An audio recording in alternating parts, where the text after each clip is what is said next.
Friends, if you are eagerly waiting to watch the upcoming super hit movie Anemone 2025 in English, then you have landed on the right video because today we are going to dive deep into everything you need to know about this film. And if you are visiting our channel for the very first time, make sure to subscribe so you never miss out on the latest updates about your favorite movies and web series. In this video, we are going to talk about Anemone 2025 in detail, covering every single aspect that you should know before watching it.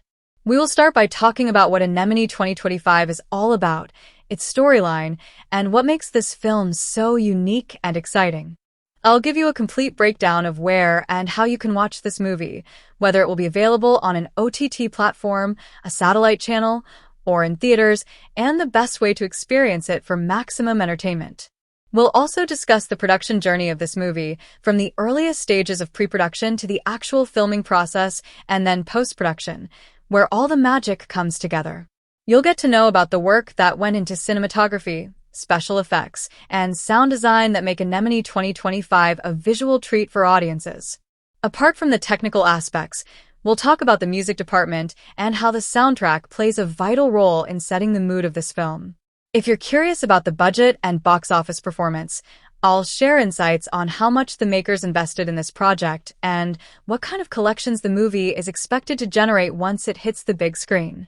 We'll also discuss the creative choices behind the movie, the challenges faced by the crew, and the innovative techniques used to bring this extraordinary story to life. Of course, we cannot skip talking about the star cast of Anemone 2025.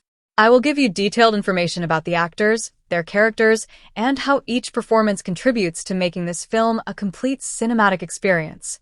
We'll explore behind-the-scenes stories, interesting facts about the shoot, and some fun trivia about the making of this movie that you probably haven't heard anywhere else. And yes, I will also give you a short and engaging review of the story of Anemone 2025 without spoiling too much, just enough to make you curious and excited about what's coming. We'll discuss what makes the plot different from other recent releases and why this movie has already created so much buzz among audiences.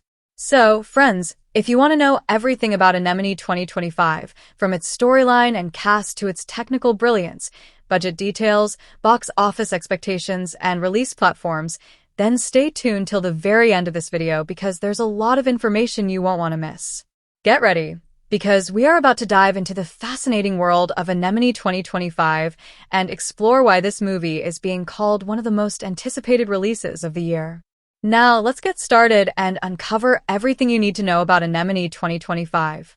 Imagine Anemone 2025 beginning with the stillness of a tide just before it breaks, quiet and delicate, pulling you into a sense of safety before the story plunges you into something deeper, stranger, and far more layered than you expect. The film opens in a small coastal research facility where a marine biologist, our protagonist, is quietly working late into the night, cataloging specimens pulled from the depths of the ocean. It feels almost routine, mundane even, until one particular discovery, a glowing, otherworldly sea anemone, changes the trajectory of her life and, ultimately, everyone around her. That first encounter is subtle, not flashy. There's no explosion, no loud announcement that the story has begun, but the moment carries a weight you feel immediately. This tiny, delicate organism is alive in a way that challenges reality itself. That's where the narrative hooks you, the sense that something so small can hold so much power, mystery, and danger. From here, Anemone 2025 abandons the conventional straight-line storytelling we've seen in typical sci-fi dramas. Instead of a neat three-act formula, the movie weaves a narrative tapestry.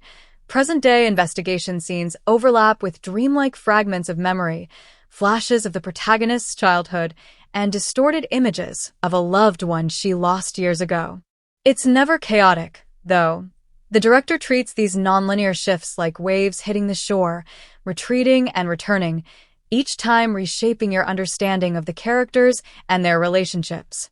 The film plays with time as though it's a fluid substance rather than a rigid structure, pulling us backward and forward, making us question not just when events are happening, but also whether they're happening in reality or inside someone's memory. This decision gives the movie a haunting, layered quality, as though we're watching multiple timelines ripple together beneath the surface. The first key turning point arrives when the protagonist spends a night alone with a strange organism, studying its behavior under specialized lab lights. She dozes off mid-research, and when she wakes, she realizes she has dreamed, not in an abstract way, but with intense detail, the final moments she shared with her lost partner years ago. Except this time, there are subtle differences in the dialogue, new pieces of information she never consciously knew before. This revelation sets off a chain reaction, the discovery that the anemone doesn't just glow, it connects, it remembers, and somehow, it shares. As the protagonist digs deeper, she learns that interacting with a creature can trigger shared memories between people, but those memories aren't always accurate. They merge, fracture, rewrite themselves. Suddenly, the boundaries between truth and perception begin to blur for everyone involved, and the narrative leans fully into this unstable, dreamlike tension. Conflict begins to splinter on multiple fronts. On the surface, there's the scientific conflict. The research facility wants to weaponize the organism's capabilities, seeing billions in potential profits from memory manipulation, while environmentalists argue for returning it to the ocean to protect the natural balance. But beneath that, there's the far more personal conflict between the protagonist and herself. Does she use the anemone's ability to bring back the person she's lost, even if it means rewriting history and possibly erasing the authentic memory of who they truly were? These layered moral dilemmas give the narrative its emotional weight. Every decision she makes has consequences that ripple out, not just for her, but for the lives of everyone connected to the project. As the story deepens, the movie begins to shift perspective, pulling us into the minds of secondary characters. We see fragments of their childhoods, their traumas, their regrets, all filtered through the organism's growing influence. Some characters relive cherished moments they thought were lost forever, while others confront memories they wish had stayed buried. It's here that the narrative truly experiments. We're no longer watching a single protagonist's story, but a collective unraveling of identity. The editing mirrors this instability. The visuals flicker between crisp realism and surreal, impressionistic imagery, forcing the audience to question what's authentic and what's fabricated by the mind. The middle section of the film is where tension explodes. A controlled experiment with the anemone goes wrong when multiple subjects are connected at once, their memories overlapping into a chaotic, shared dreamscape. For several mesmerizing minutes, the movie abandons dialogue entirely and relies on pure visual storytelling, shifting oceanic imagery, crashing waves blending into scenes from childhood, fragmented conversations repeating out of sequence, faces morphing into one another as identities dissolve. This sequence is one of the most striking in the film, not just because it's visually stunning, but because it communicates the terrifying beauty of memory itself, fragile, distorted, and easily rewritten. The third act turns deeply personal and emotional.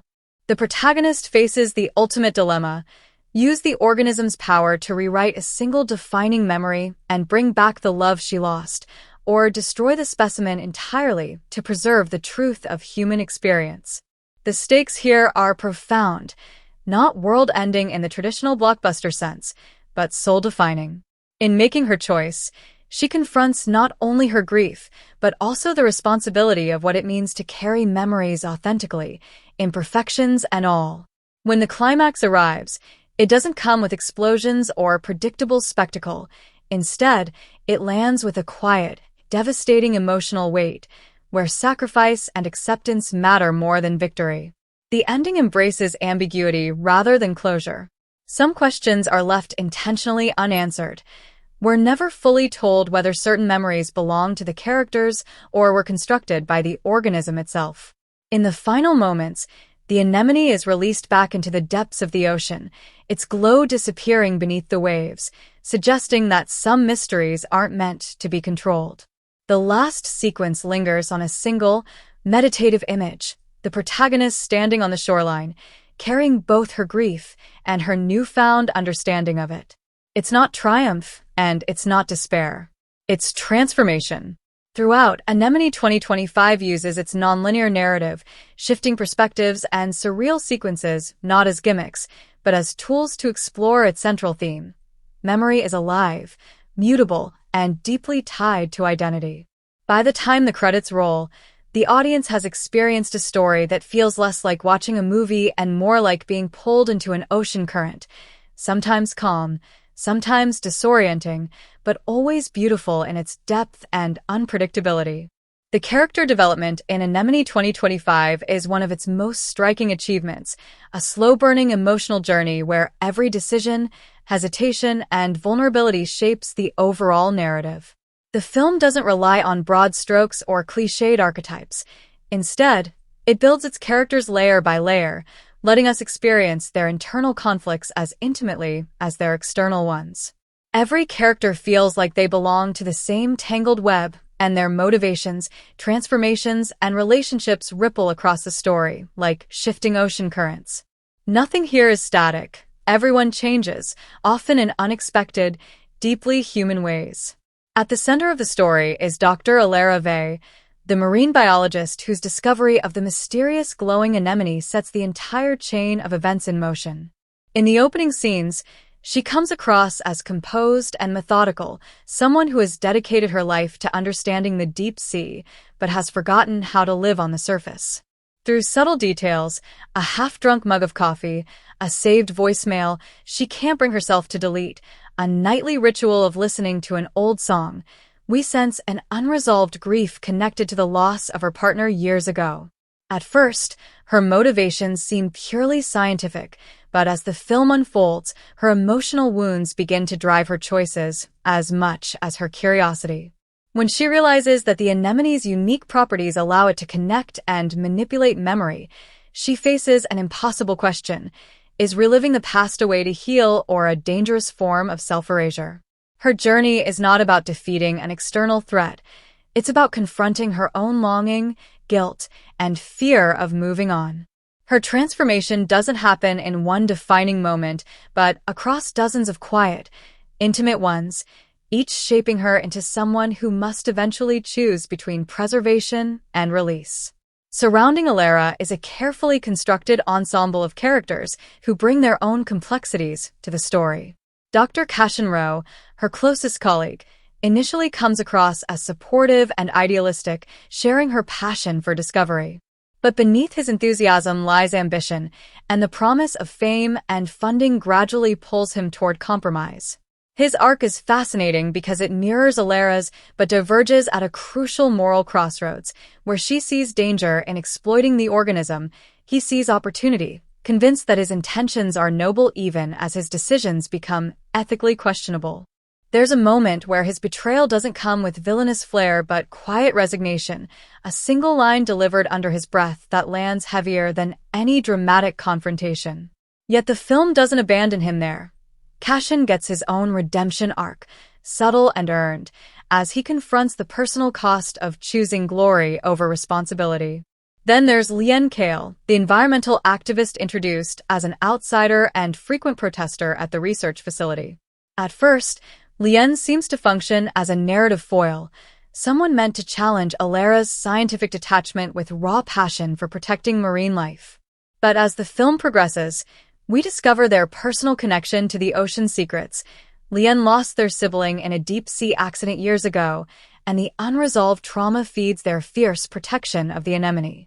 When they experience the organism's ability to resurface memories, their worldview fractures. Their certainty about what's right collides with the messy emotional truth of what they've buried. Their eventual alliance with Alara isn't built on sudden trust, but on shared vulnerability, giving their arc a grounded and cathartic sense of growth. Even smaller roles receive surprising depth, adding emotional weight to the story's themes. Mira, a young intern at the lab, begins the film as wide-eyed and eager, idolizing Alara and Cashin while soaking up every moment of discovery. But her journey is one of disillusionment. She witnesses firsthand the ethical compromises around her and evolves from passive observer to the group's unexpected conscience. In one of the film's quietest yet most impactful scenes, she refuses to falsify experimental data despite pressure from the higher-ups, a choice that reshapes the trajectory of the research team and highlights the generational divide between idealism and pragmatism. Jonas, a corporate representative funding the project, starts as the antagonist in the traditional sense, practical, profit-driven, and coldly detached, but even he isn't left one-dimensional. A late-night sequence reveals that Jonas suffers from early-onset memory loss, a deeply personal reason for his obsession with the anemone's abilities. It's a moment that doesn't excuse his choices, but makes them painfully understandable, complicating the moral lines even further. One of the film's strengths lies in how it develops relationships as living, evolving organisms rather than static dynamics. The tension between Alara and Cashin grows gradually rather than exploding suddenly, shifting from playful intellectual debates to quiet resentments, hidden lies, and emotional standoffs that feel grounded and inevitable. The growing trust between Alara and Lien isn't forced. It's earned through small shared silences, late-night conversations by the water, and moments where each chooses vulnerability over defensiveness. Myra's relationship with Alara begins as admiration but morphs into a kind of challenge, forcing Alara to confront whether she's still acting out of scientific integrity or personal desperation. Each connection reshapes the characters, ensuring their transformations are driven not by isolated revelations but by constant, layered interactions. The film's use of memory-sharing sequences deepens character development in visually stunning ways. When two people are linked through the anemone, we see fragments of their most intimate moments, a laugh between siblings, a childhood beach trip, a goodbye left unsaid, and these glimpses often contradict what characters believe about themselves or each other. It's through these non-linear collisions of memory that hidden wounds are exposed, biases are challenged, and unspoken truths rise to the surface. These sequences are not just emotional but also thematic, forcing the audience to confront the core idea of the film. How much of who we are depends on the memories we carry, and what happens when those memories are no longer reliable. By the third act, the cumulative weight of these arcs lands with devastating force. Alara's choice to release the organism rather than exploit it isn't just a decision about science. It's the culmination of everything we've learned about her. Her grief, her longing, her relationships, and her acceptance of impermanence. Cashin's silent reckoning plays out in the smallest gestures, a glance, a pause, a refusal to follow orders in the final moments. Lien walks away transformed, their activism now tempered with empathy and complexity. Mira steps into her own power, no longer the student but the future voice of a new, more ethical science. Even Jonas, despite his pragmatism, has a quiet scene at the end that hints at personal growth, a softening we don't expect. Anemone 2025 thrives on this interconnectedness. The characters' arcs bleed into one another like tidal waves overlapping on the same shore. Every choice pushes someone else into a new moral or emotional space, creating a constant chain reaction where transformation feels earned, inevitable, and deeply human. The performances in Anemone 2025 are nothing short of transformative, the kind that pull you into the narrative so completely that you stop registering craft and start believing you're witnessing real people living through extraordinary circumstances. Every actor, from the leads to the smallest supporting roles, brings layers of subtlety and emotional precision that elevate the story far beyond its conceptual ambition. This is not the kind of movie where characters deliver dramatic monologues to explain themselves. Instead, it thrives on restraint, on performances that communicate entire histories in the smallest gestures, glances, or hesitations. The acting works hand in hand with the nonlinear structure, shifting perspectives and fragmented memories, demanding that the performers portray not just who their characters are, but who they were, and sometimes, who they could have been.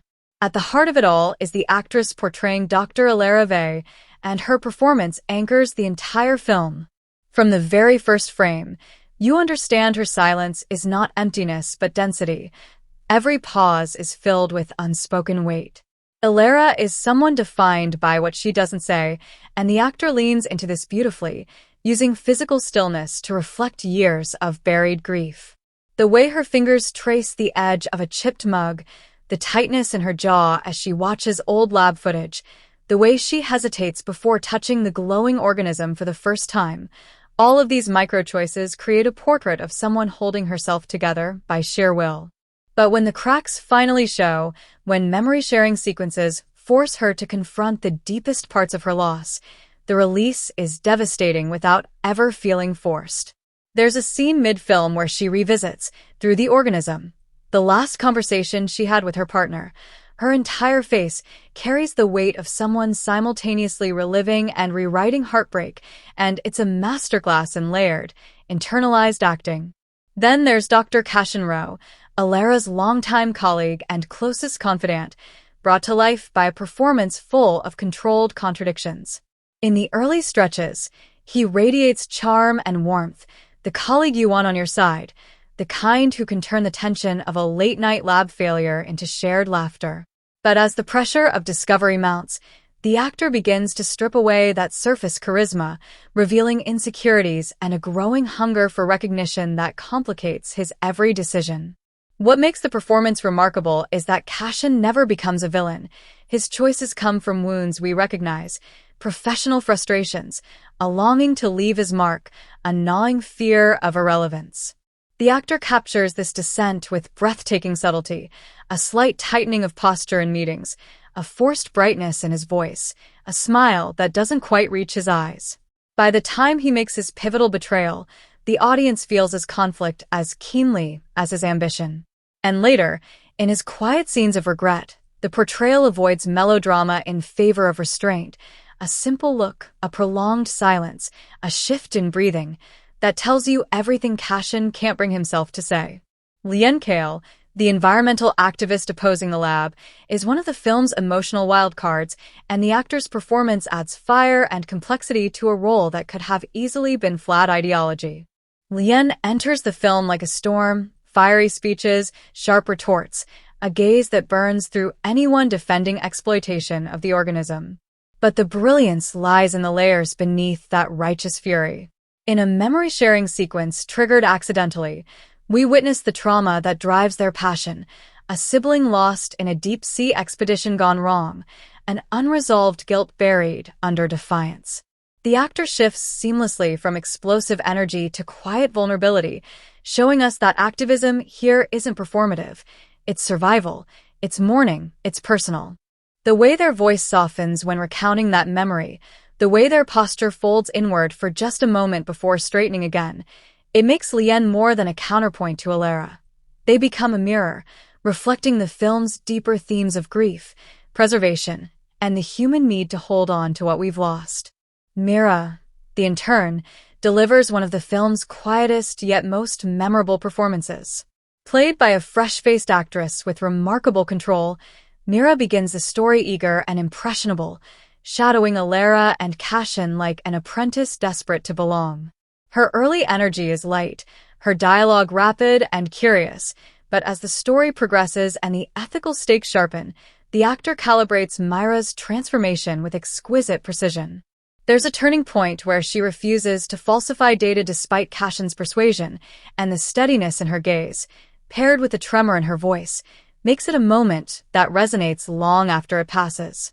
In the final act, Mira emerges not as a loud, heroic figure but as a quiet conscience for the group, a performance carried less by dialogue and more by presence, a stillness earned through growth. Even the so-called antagonist, Jonas, the corporate representative funding the research, refuses to fall into cliché thanks to an actor who refuses to play him as purely cold or calculating. Jonas begins with clipped, confident authority, every line delivered like a verdict, but as the narrative peels back his personal connection to memory loss, the facade fractures.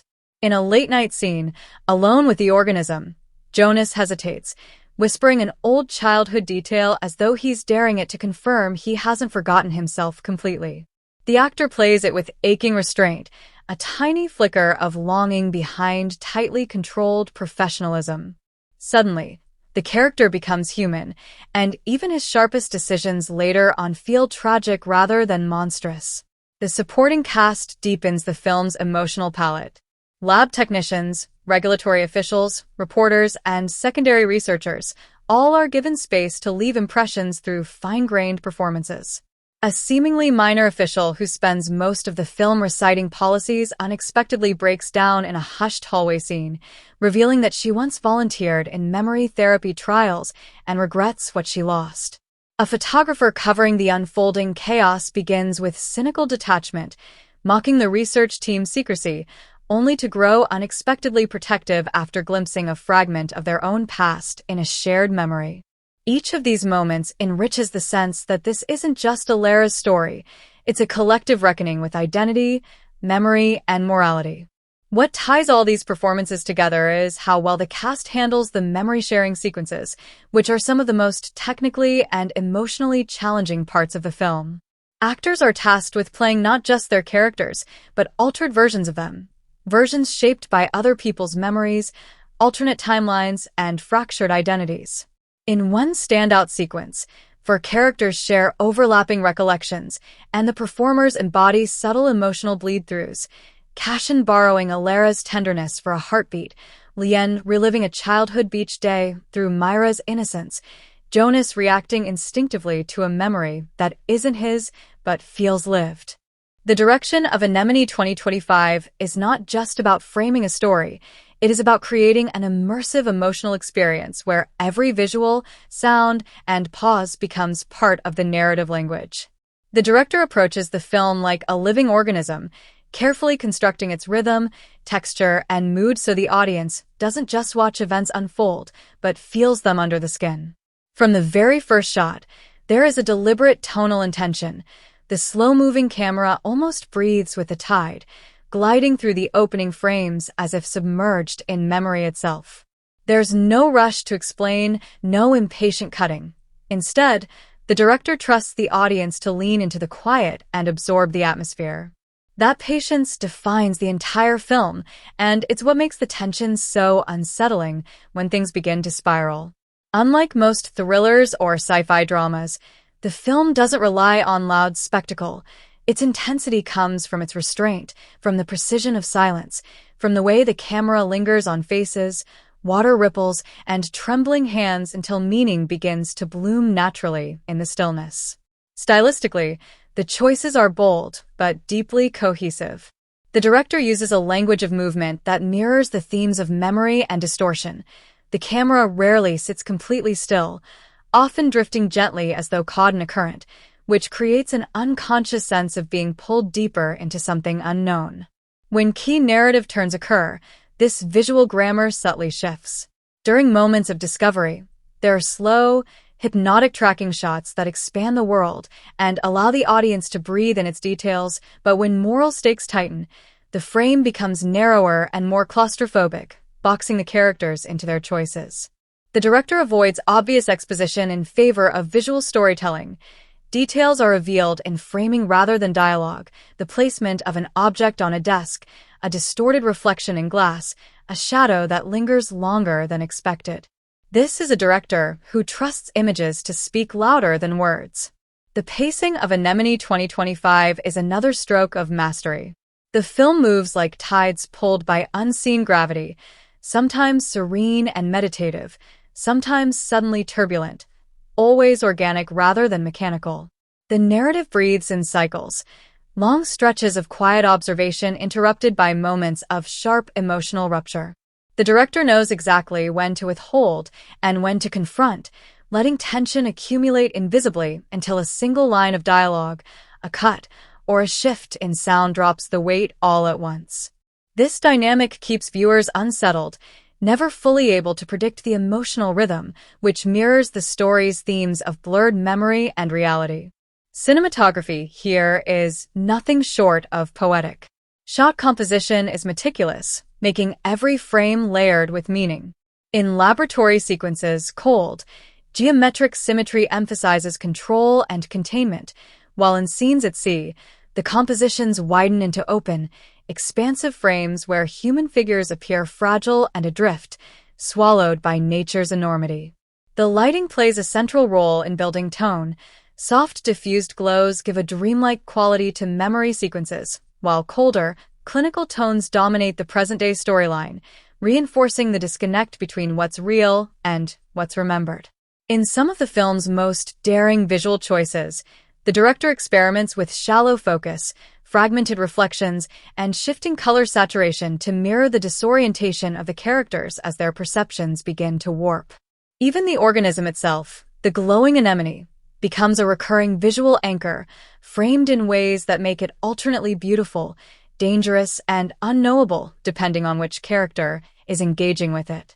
The sound design, under the director's supervision, acts as an extension of storytelling rather than an accessory.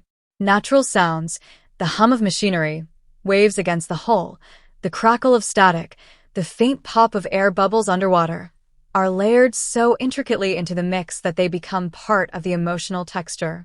Music doesn't dominate scenes but slips in like memory itself, with recurring motifs that reappear in altered forms. A fragment of piano distorted during a confrontation, a melody that fades into static during a sequence of mental collapse, a swell of strings during revelations that ties moments together across time without the need for dialogue. These subtle choices give the film a rhythm that you feel even when you don't consciously register it. What sets the direction apart is the way the film constantly shifts perspective without losing cohesion. In memory-driven sequences, the director alters the visual grammar entirely. Grainier textures, slowed motion, handheld shots, and softer lighting place you inside the character's recollections rather than observing them from outside. These shifts are seamless, never announced, and they immerse the audience directly into the psychological experience of unreliable memory.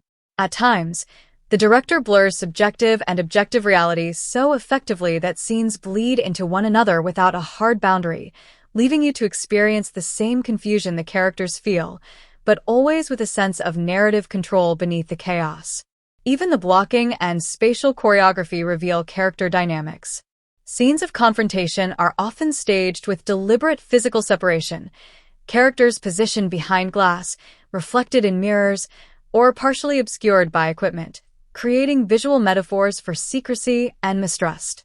In contrast, moments of vulnerability are framed in close, steady shots where characters occupy the same plane, often sharing silence rather than dialogue. These subtle decisions deepen emotional resonance without resorting to heavy-handed explanations. The director also leans heavily into recurring visual motifs to create a layered, almost subconscious form of storytelling. A chipped ceramic mug appears across 3 distinct timelines, its meaning shifting with context. A strand of hair floating in a water tank recurs as a haunting emblem of memory's fragility. The anemone's glow reflects in characters' pupils during key decisions, symbolizing temptation and surrender. None of these elements are explained. They're allowed to accumulate weight through repetition and placement, letting the audience connect the dots at their own pace. Most importantly, the director treats Anemone 2025 as a collaboration between form and feeling. Every shot, sound, and silence serves to deepen immersion, not show off clever technique. The narrative is constructed like an ebb and flow of revelation and restraint, forcing viewers into active engagement. By the time the final act unfolds, the director has trained the audience to read the film's unspoken language, the slight tilt of a frame, a sound dropping out, a silence stretching too long, and those choices make the climax hit with shattering force, not because of spectacle, but because of the emotional truth beneath it. Do you want me to do that? The cinematography in Anemone 2025 is more than a visual framework. It functions as a silent narrator, guiding the audience through the film's emotional, ethical, and psychological currents with a precision that borders on orchestral. The cinematographer collaborates with the director to turn the lens into a psychological instrument, using framing, angle, light, and movement not just to show the story, but to make you feel it from within. From the very first frame, the camera establishes a rhythm that mirrors the narrative itself. It drifts, hovers, and sweeps through spaces like a living entity, echoing the ebb and flow of the ocean and the malleable nature of memory. Scenes are rarely framed simply to establish geography. Instead, every composition, every choice of focus, carries thematic resonance. Characters are often positioned deliberately in the frame to reflect their moral or emotional state, off-center to suggest isolation or imbalance, framed behind glass to signify barriers of understanding or communication, or deliberately compressed by machinery and lab equipment to make them appear small against the forces, scientific, natural, or emotional, they are confronting. Angles are used like punctuation marks in a complex visual sentence. High-angle shots emphasize human vulnerability against the laboratory scale or the expanse of the coastline, making characters appear diminutive and exposed. Low-angle shots are reserved for moments of empowerment, ethical clarity, or confrontation, giving a subtle sense of agency even when the stakes feel overwhelming. The director and cinematographer use occasional Dutch angles or slightly tilted framings during memory intrusion sequences or moments of moral ambiguity, signaling disorientation and instability without ever tipping into gimmickry. These visual choices are part of the film's vocabulary. The audience learns to read subtle shifts in angle as emotional signposts, reinforcing the narrative in a purely visual manner. Lighting is treated as a character in itself. Bioluminescent hues of the anemone are carefully integrated as motivated light sources, casting coral, teal, and green glows across lab equipment, walls, and faces. These light sources are never decorative. They shape mood and meaning.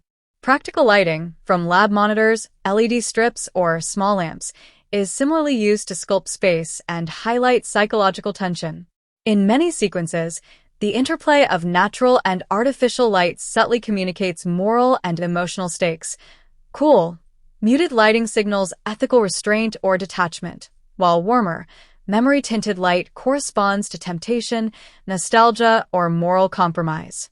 Chiaroscuro techniques appear at key moments, with half-lit faces and shadowed corners reinforcing ambiguity, ethical tension, or internal conflict. Even underwater-inspired caustic lighting patterns are used to create the impression that characters are submerged not just physically but emotionally, immersed in the currents of memory and desire. Depth of field and focus choices are also integral to storytelling. Shallow focus isolates characters, forcing the audience to attend to a single emotional detail, a trembling hand, a flicker in the eye, a hesitation, while deep focus compositions allow multiple figures and micromovements to occupy the frame simultaneously, reflecting the interwoven nature of human relationships and ethical pressures. Rack focus is used with surgical precision, shifting attention between objects, organisms, and faces to convey unspoken priorities or moral shifts. Macro photography of the anemone and other tactile elements, like water droplets, laboratory instruments, or small human gestures, creates intimacy and texture, reminding viewers that even the smallest details carry weight in the story's moral and emotional calculus. Movement of the camera is choreographed to reinforce thematic intent. Tracking shots glide like tides through corridors and labs, following characters with fluidity, while circular crane or dolly movements mirror the spiraling motion of the organism or the recursive nature of memory. Handheld shots are used sparingly but powerfully in sequences of chaos or ethical rupture, giving a sense of instability and immediacy. The director favors long, uninterrupted takes to allow performances and micro-expressions to unfold naturally, while when cuts are introduced, they serve associative, almost poetic purposes, linking water to tears, eyes to memory, hands to instruments, and past to present.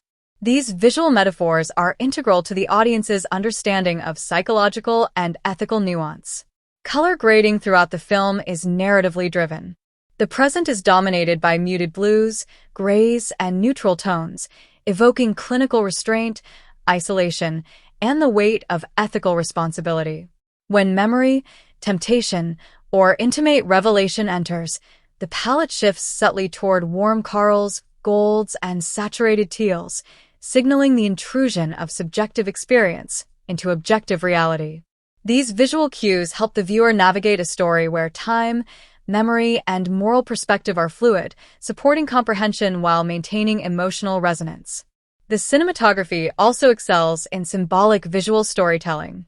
Reflections recur constantly. Faces caught in glass panes, monitors, water tanks, and wet floors act as metaphors for layered identity and fractured perception. The glowing organism frequently becomes both a literal and figurative light source, framing characters in moral or emotional dilemmas and creating a visual shorthand for temptation, insight, or revelation. These recurring motifs are carefully designed to accumulate meaning over time, enhancing the thematic resonance of the narrative without a single line of exposition. There are standout, visually striking moments that crystallize the film's aesthetic and emotional ambition.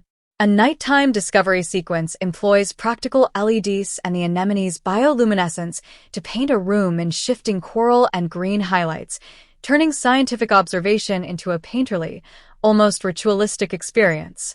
Memory collision montages employ dissolves, overlapping exposures, and selective focus to convey multiple recollections simultaneously, immersing the viewer in the subjective nature of memory. A climactic long take transforms the lab into a shifting, dreamlike space as ethical and emotional stakes converge, with the camera gliding through intimate gestures, reflections, and instruments in a single, unbroken rhythm. The final wide shot of the organism drifting into deep blue waters leaves the frame both awe-inspiring and unsettling, combining composition, light, and movement to give a lingering emotional impact. In Anemone 2025, cinematography is never decorative or passive. It carries emotional, ethical, and thematic weight. Every angle, lens choice, focus pull, lighting setup, and compositional decision is deliberate, turning ordinary spaces into charged environments where memory, morality, and human fragility can unfold. The audience is not just watching the story, they're inhabiting it, guided by a visual language that balances subtlety, poetry, and immersive tension. The camera's eye becomes a participant in the narrative, showing us not only the story as it happens, but the emotional and psychological gravity beneath every gesture, glance, and ethical decision. Do you want me to do that? The editing and pacing of Anemone 2025 are executed with such precision that they almost feel like a separate character within the film, quietly orchestrating how the audience experiences both the story and the emotional currents beneath it.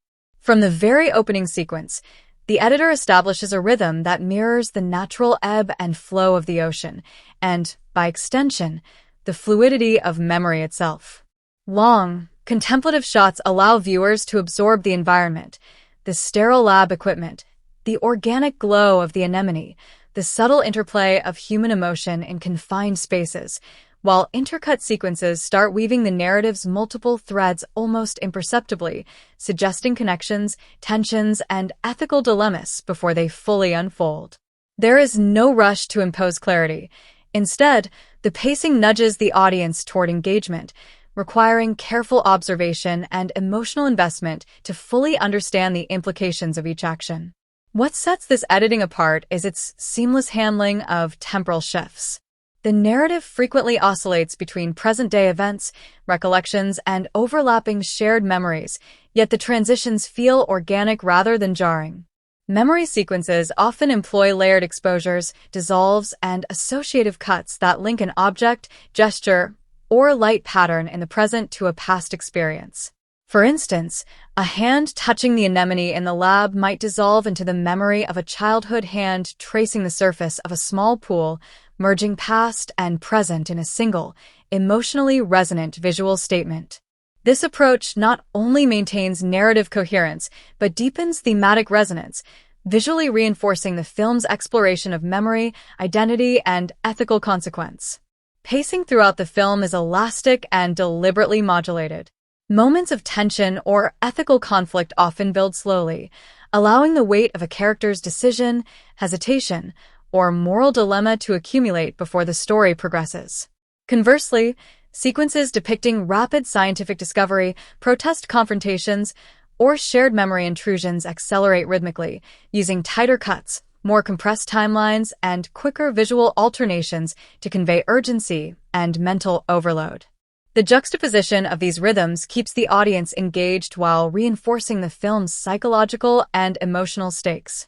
By oscillating between contemplative and kinetic pacing, the editing mirrors the film's thematic concern with the mutable nature of perception, memory, and ethical responsibility. Dialogue scenes are edited with particular care, giving room for silences and micro-expressions to carry narrative weight. Rather than cutting quickly between speakers, the editor often allows the camera to linger on reactions, glances, and subtle shifts in posture, letting subtext and unspoken tension accumulate naturally. These moments are crucial because they allow viewers to interpret character motivations, relationships, and ethical considerations without relying solely on dialogue. The rhythm of conversation is thus as much about the spaces between words as the words themselves, and the pacing of these sequences reinforces the internal lives of the characters. One of the film's most complex editorial achievements lies in its handling of overlapping memory sequences. Multiple perspectives, timelines, and emotional states are often presented simultaneously, and the editor balances these layers with an almost surgical precision. Cuts are timed to emphasize emotional resonance rather than chronological clarity, creating a sense of cognitive immersion. The audience experiences disorientation, revelation, and moral reflection alongside the characters. In these sequences, associative cuts link physical gestures, lighting changes, and visual motifs across different times and viewpoints, creating a seamless tapestry of experience that feels both immersive and intellectually satisfying. The film's climactic sequences demonstrate the editor's full command of rhythm and tension. As ethical stakes converge with the organism's influence, the pacing accelerates subtly, layering rapid crosscuts between character reactions, memory fragments, and the organism's shifting forms.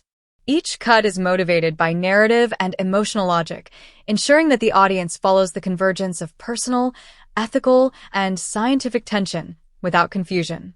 When the crescendo peaks, the editing begins to decelerate, allowing reflection and emotional processing and giving weight to the moral and psychological consequences of the characters' choices.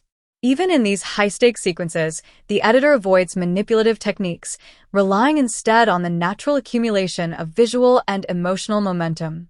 In quieter, seemingly mundane sequences, the pacing is equally thoughtful. A simple laboratory procedure, for example, unfolds over several minutes with deliberate attention to gesture, instrument handling, and interaction, turning routine action into suspenseful narrative exploration.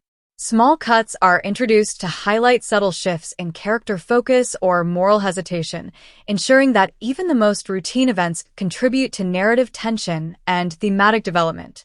Similarly, moments of ethical debate, environmental protest, or interpersonal conflict are rhythmically edited to balance urgency and reflection, keeping engagement high without sacrificing emotional depth. Transitions between sequences are executed with sophistication, often relying on visual, auditory, or thematic motifs rather than conventional establishing shots. A ripple in water, a flicker of bioluminescent light, or a recurring object can carry the narrative from one scene to another, creating continuity while reinforcing thematic resonance. Match cuts are employed to link disparate temporal or spatial moments, connecting gestures, glances, or lighting patterns across timelines, to visually communicate the film's exploration of cause and consequence, memory, and moral ambiguity. Sound and rhythm play an essential role in pacing as well. The editor integrates natural environmental sounds, water lapping, machinery humming, subtle echoes of footsteps, with dialogue and score to create a tactile rhythm that mirrors narrative tension. The audio landscape works in tandem with visual pacing to shape the audience's emotional response, often accentuating the psychological weight of quiet moments or the intensity of climactic sequences. Ultimately, the editing in Anemone 2025 is a masterclass in controlling narrative flow, emotional rhythm, and cognitive immersion. It allows the film to move seamlessly between reflective observation, ethical tension, and narrative urgency, all while maintaining clarity and engagement. Every cut, transition, and temporal modulation is carefully calibrated to reinforce character psychology, thematic depth, and narrative momentum, making the audience not just observers but participants in the unfolding ethical and emotional currents. The pacing feels alive, like a tide, sometimes calm and introspective, sometimes sudden and overwhelming, yet always shaping the way the story and its emotional resonance are experienced. Do you want me to do that? The soundtrack and score of Anemone 2025 operate on multiple levels, functioning simultaneously as emotional amplifier, narrative guide, and thematic commentary. From the opening sequence, music is not merely a supporting element. It becomes a character in itself, influencing how the audience experiences every visual, gesture, and ethical dilemma. The score's ebb and flow mirror the oceanic setting of the film, its rise and fall mimicking the motion of waves, the rhythm of breath, and the pulse of memory. Early on, we are introduced to ethereal sound textures, delicate, sustained notes layered with subtle harmonic overtones that establish an atmosphere of curiosity, tension, and a quiet sense of the unknown. These sounds create a feeling that the audience is already submerged in the film's moral and emotional tides, priming viewers to interpret visual and narrative cues with heightened sensitivity. One of the most impressive aspects of the soundtrack is its recurring musical motifs, which act as narrative signposts and emotional touchstones. The bioluminescent organism, central to the story's ethical and psychological tensions, is paired with a specific auditory motif that evolves with its narrative function.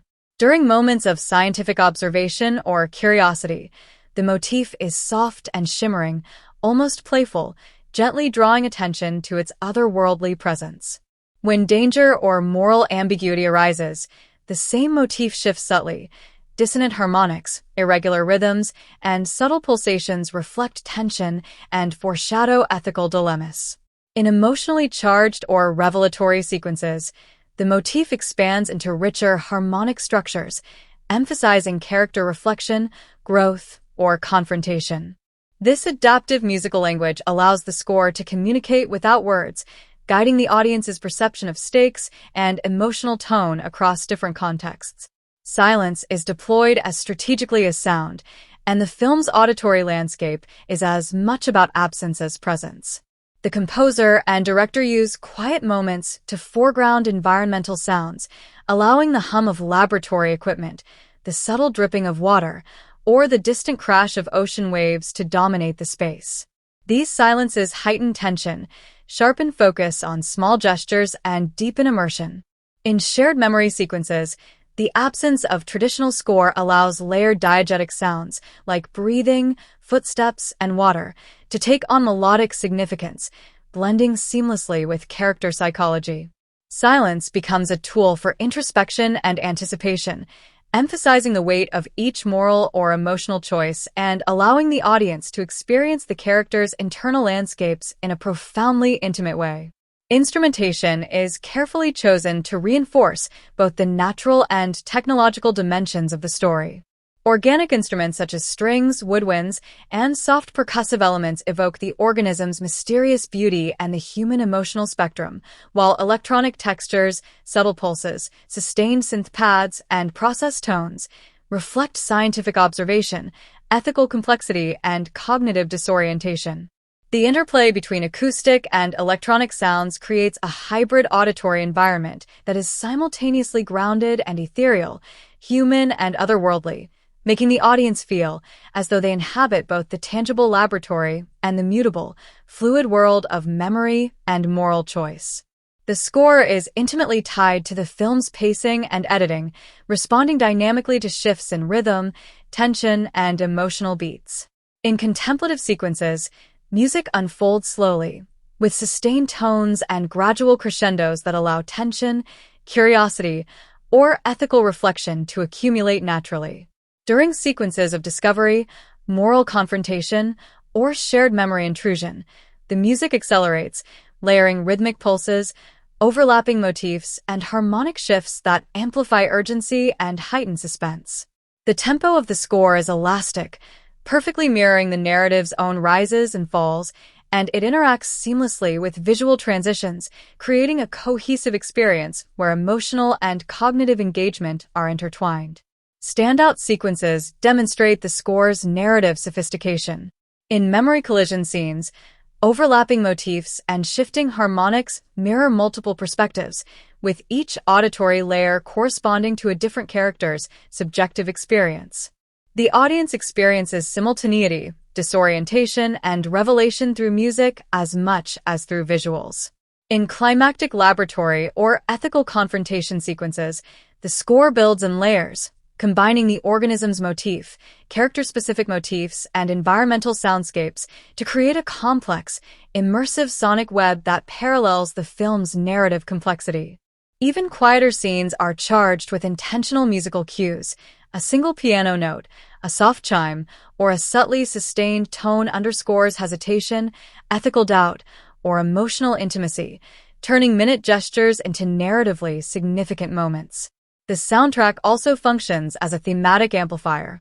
Each recurring motif is tied to moral and psychological stakes.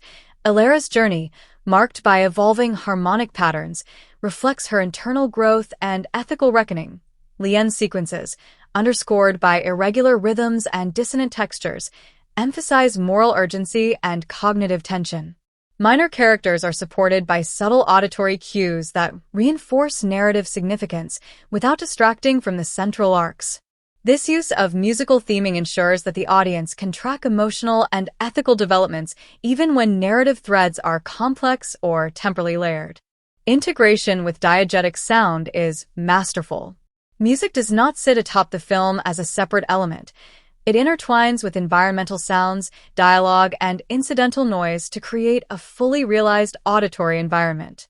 Waves, water droplets, lab machinery, footsteps, and whispered speech interact with motifs and harmonic layers, reinforcing immersion and enhancing realism while simultaneously conveying thematic depth.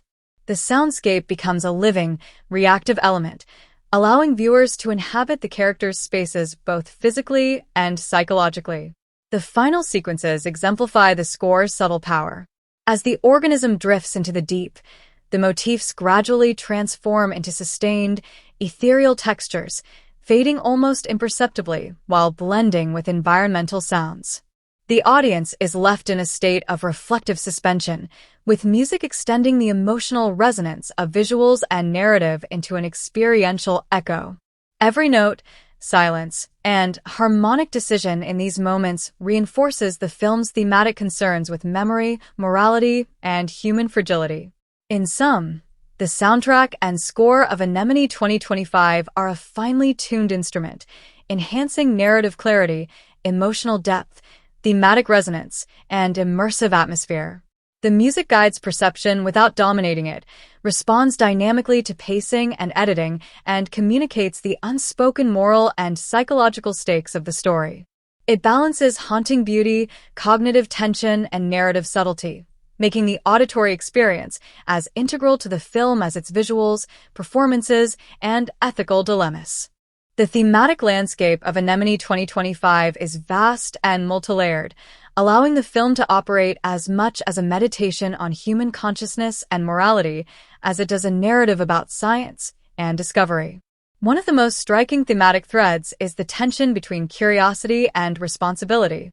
The film portrays scientific curiosity not as a neutral or purely heroic force, but as something that carries ethical weight and potential consequences. Characters are constantly negotiating the allure of discovery against the potential harm their actions could cause. The organism, glowing and enigmatic, becomes a symbol of the unknown. It draws the characters in, illuminates truths, and simultaneously exposes vulnerabilities, moral uncertainty, and the limits of human control. This push-pull between fascination and fear becomes central to the audience's engagement, making viewers question their own impulses toward exploration, risk, and ethical compromise. Memory, perception, and subjectivity form another dominant thematic axis. The narrative structure deliberately blurs past, present, and subjective recollections, emphasizing that truth is rarely absolute. Shared memory sequences, associative editing, and visual motifs reinforce the idea that what one perceives is often colored by personal history, emotional state, and moral lens. The film interrogates the reliability of memory, showing how even well-intentioned actions can be influenced by bias or selective recollection. Characters grapple with fragmented recollections, sometimes misinterpreting their own or others' experiences, creating tension between objective fact and subjective understanding. This exploration is heightened through cinematography, layered framing, reflective surfaces, and lighting variations, as well as through music, which adapts motifs to reflect emotional and cognitive states. The result is a thematic meditation on perception itself, how memory and awareness shape decision-making, empathy, and accountability. Ethical ambiguity is another recurring theme. No character is entirely innocent, and the film refuses to offer simple moral binaries. Instead, it situates its protagonists in a landscape of competing priorities and conflicting stakes. Ambition, empathy, fear, and rationality intersect unpredictably, shaping choices that are ethically complex and sometimes contradictory. The audience is invited to interpret these choices, rather than being handed clear moral judgments. This creates a narrative environment where engagement is both cognitive and emotional, and where moral stakes carry real weight. Subtle visual cues, hesitations, glances, reflections in water or glass, and musical motifs underscore these moral tensions, making them palpable without explicit exposition. Human fragility and vulnerability pervade the story. Characters are often dwarfed by the natural environment, the vastness of the ocean, the alien presence of the organism, and the relentless passage of time. These physical and psychological dimensions of vulnerability reinforce the ethical stakes. Humans are powerful in their knowledge and agency, yet limited by circumstance, perception, and consequence. Small gestures, reaching for the organism, pausing before a decision, hesitating in dialogue, carry outsized significance, demonstrating that ethical and emotional weight is often found in micromoments rather than grandiose actions. Isolation and connection are explored as intertwined thematic threads. Characters experience both literal and emotional isolation, with scientific work, memory, and ethical dilemmas creating barriers between themselves, each other, and the natural world. At the same time, the narrative emphasizes the possibility and necessity of connection. Empathy, communication, and shared reflection are framed as tools for navigating ethical and personal complexity. These themes are reinforced through visual motifs, characters framed within enclosures, glass or shadows, and auditory cues, such as musical motifs that connect character arcs or underscore shared understanding. The tension between solitude and interaction shapes both narrative and emotional engagement. The film also interrogates humanity's relationship with nature, technology, and the unknown. The organism represents a form of life and intelligence beyond human comprehension, challenging anthropocentric assumptions and forcing characters to confront their limitations. Ethical and scientific considerations intertwine, presenting nature as both wondrous and morally demanding. The narrative avoids simplistic man versus nature tropes, instead exploring stewardship, ethical responsibility, and the consequences of human curiosity and intervention. Every interaction with the organism, from observation to experimentation, becomes a moral question as much as a scientific one, emphasizing the delicate balance between control and surrender. Time, consequence, and the layering of experience are central to the thematic fabric. Nonlinear storytelling, associative editing, and overlapping memory sequences create a sense of temporality that mirrors real cognitive experience. Actions and decisions are not isolated. Their effects ripple through personal, ethical, and environmental contexts. The audience is constantly aware that the past informs the present, that moral choices have weight beyond immediate outcomes, and that memory can both illuminate and distort these consequences. This interplay between time and consequence heightens narrative tension while reinforcing the film's contemplative, philosophical core. Curiosity itself is a recurring motif with ethical and existential undertones. Characters drive to understand the organism, and, by extension, the unknown aspects of life and memory, pushes them into moments of insight, risk, and ethical reckoning. The film portrays curiosity as both a strength and vulnerability. It motivates discovery, connection, and growth, but also exposes flaws, hubris, and moral lapses.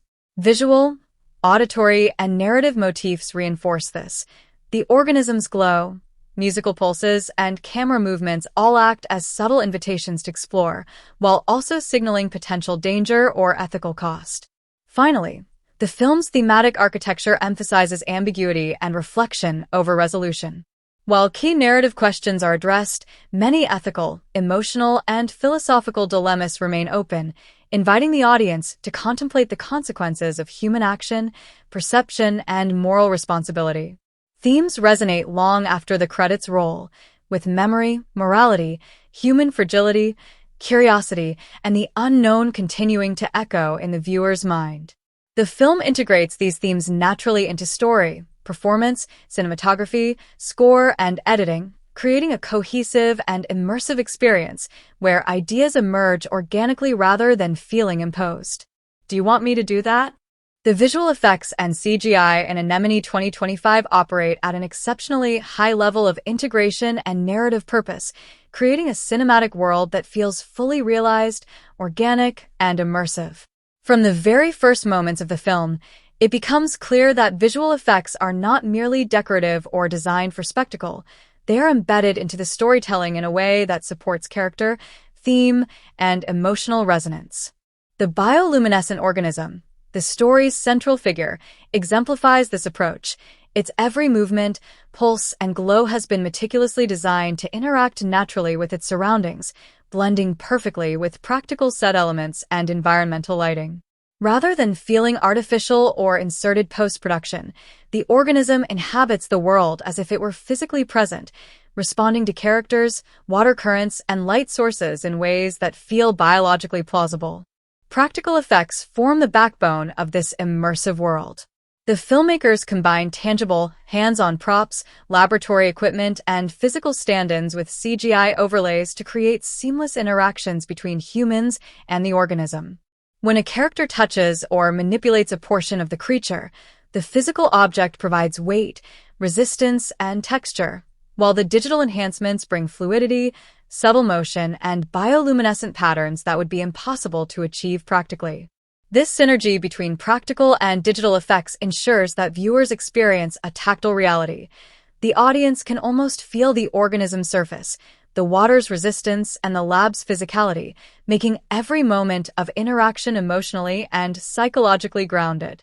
The lighting and compositing of CGI elements are handled with extraordinary care.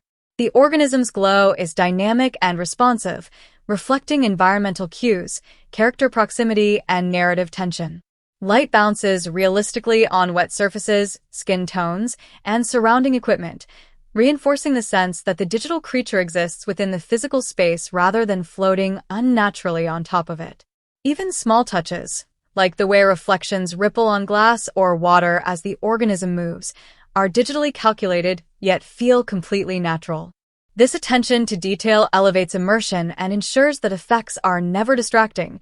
They enhance the audience's experience of the story rather than calling attention to their artificiality.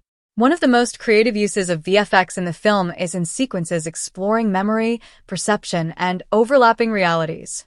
These scenes rely heavily on CGI to visualize the subjectivity of human experience.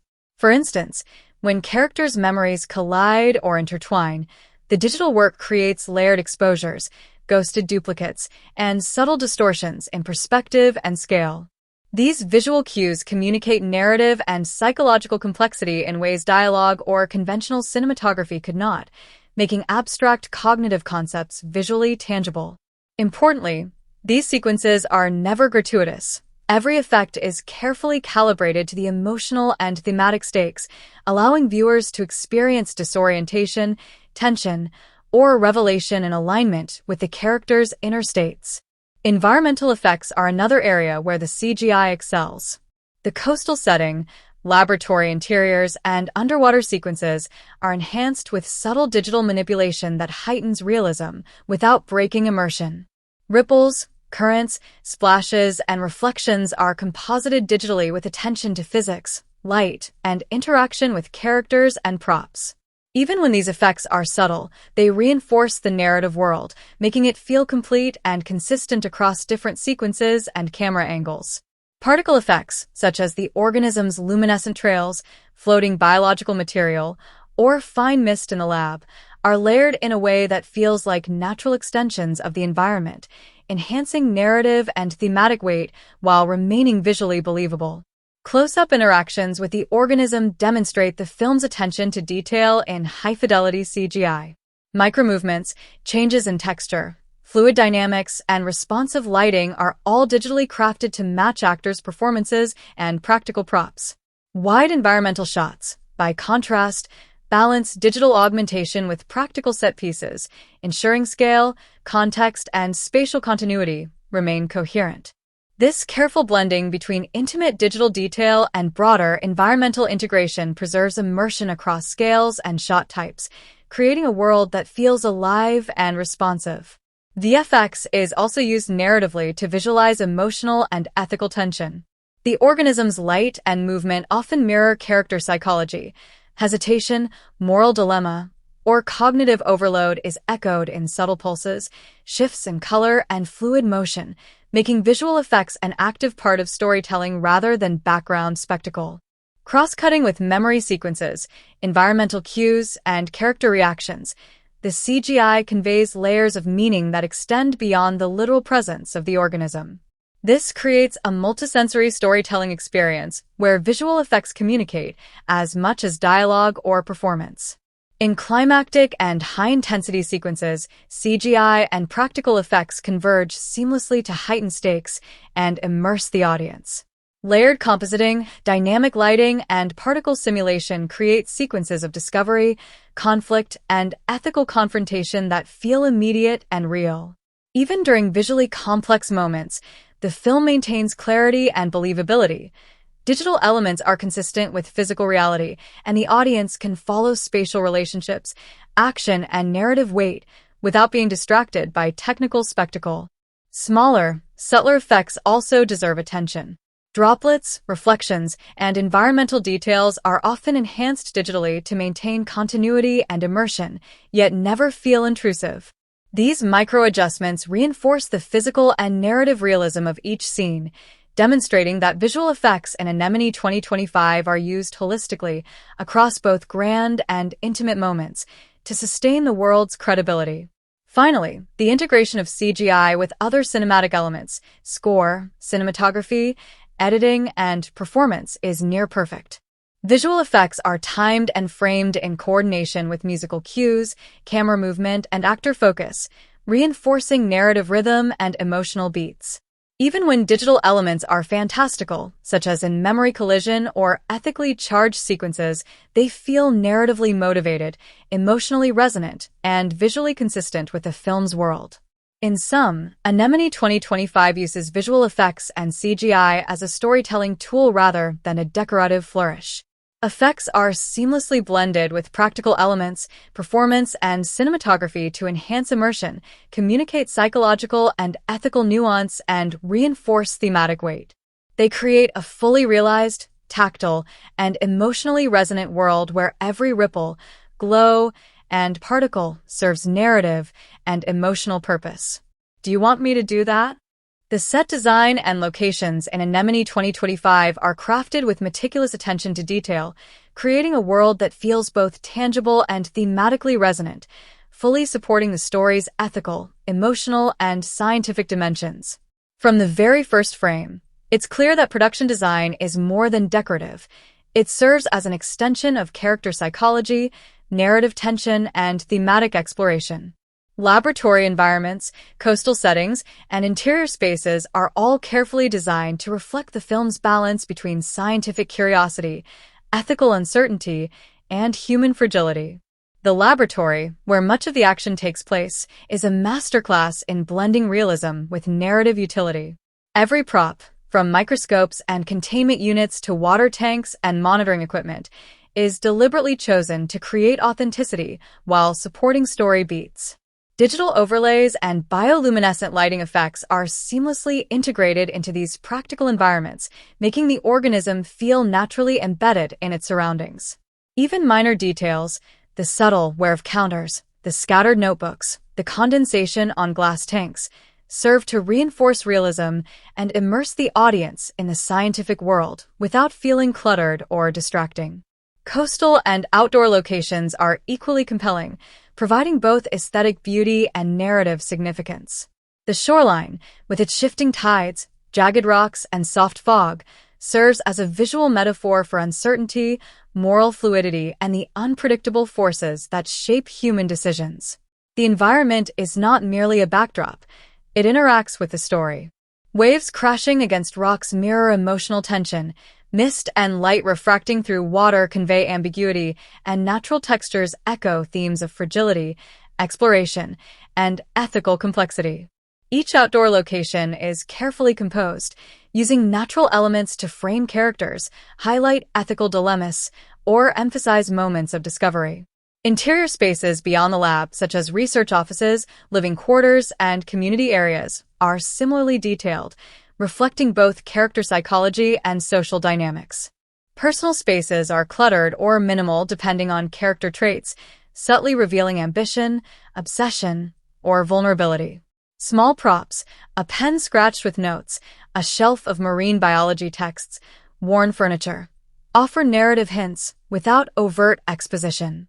This attention to detail ensures that every environment feels lived in and logically connected to both character and story, grounding fantastical or ethical elements in a believable world.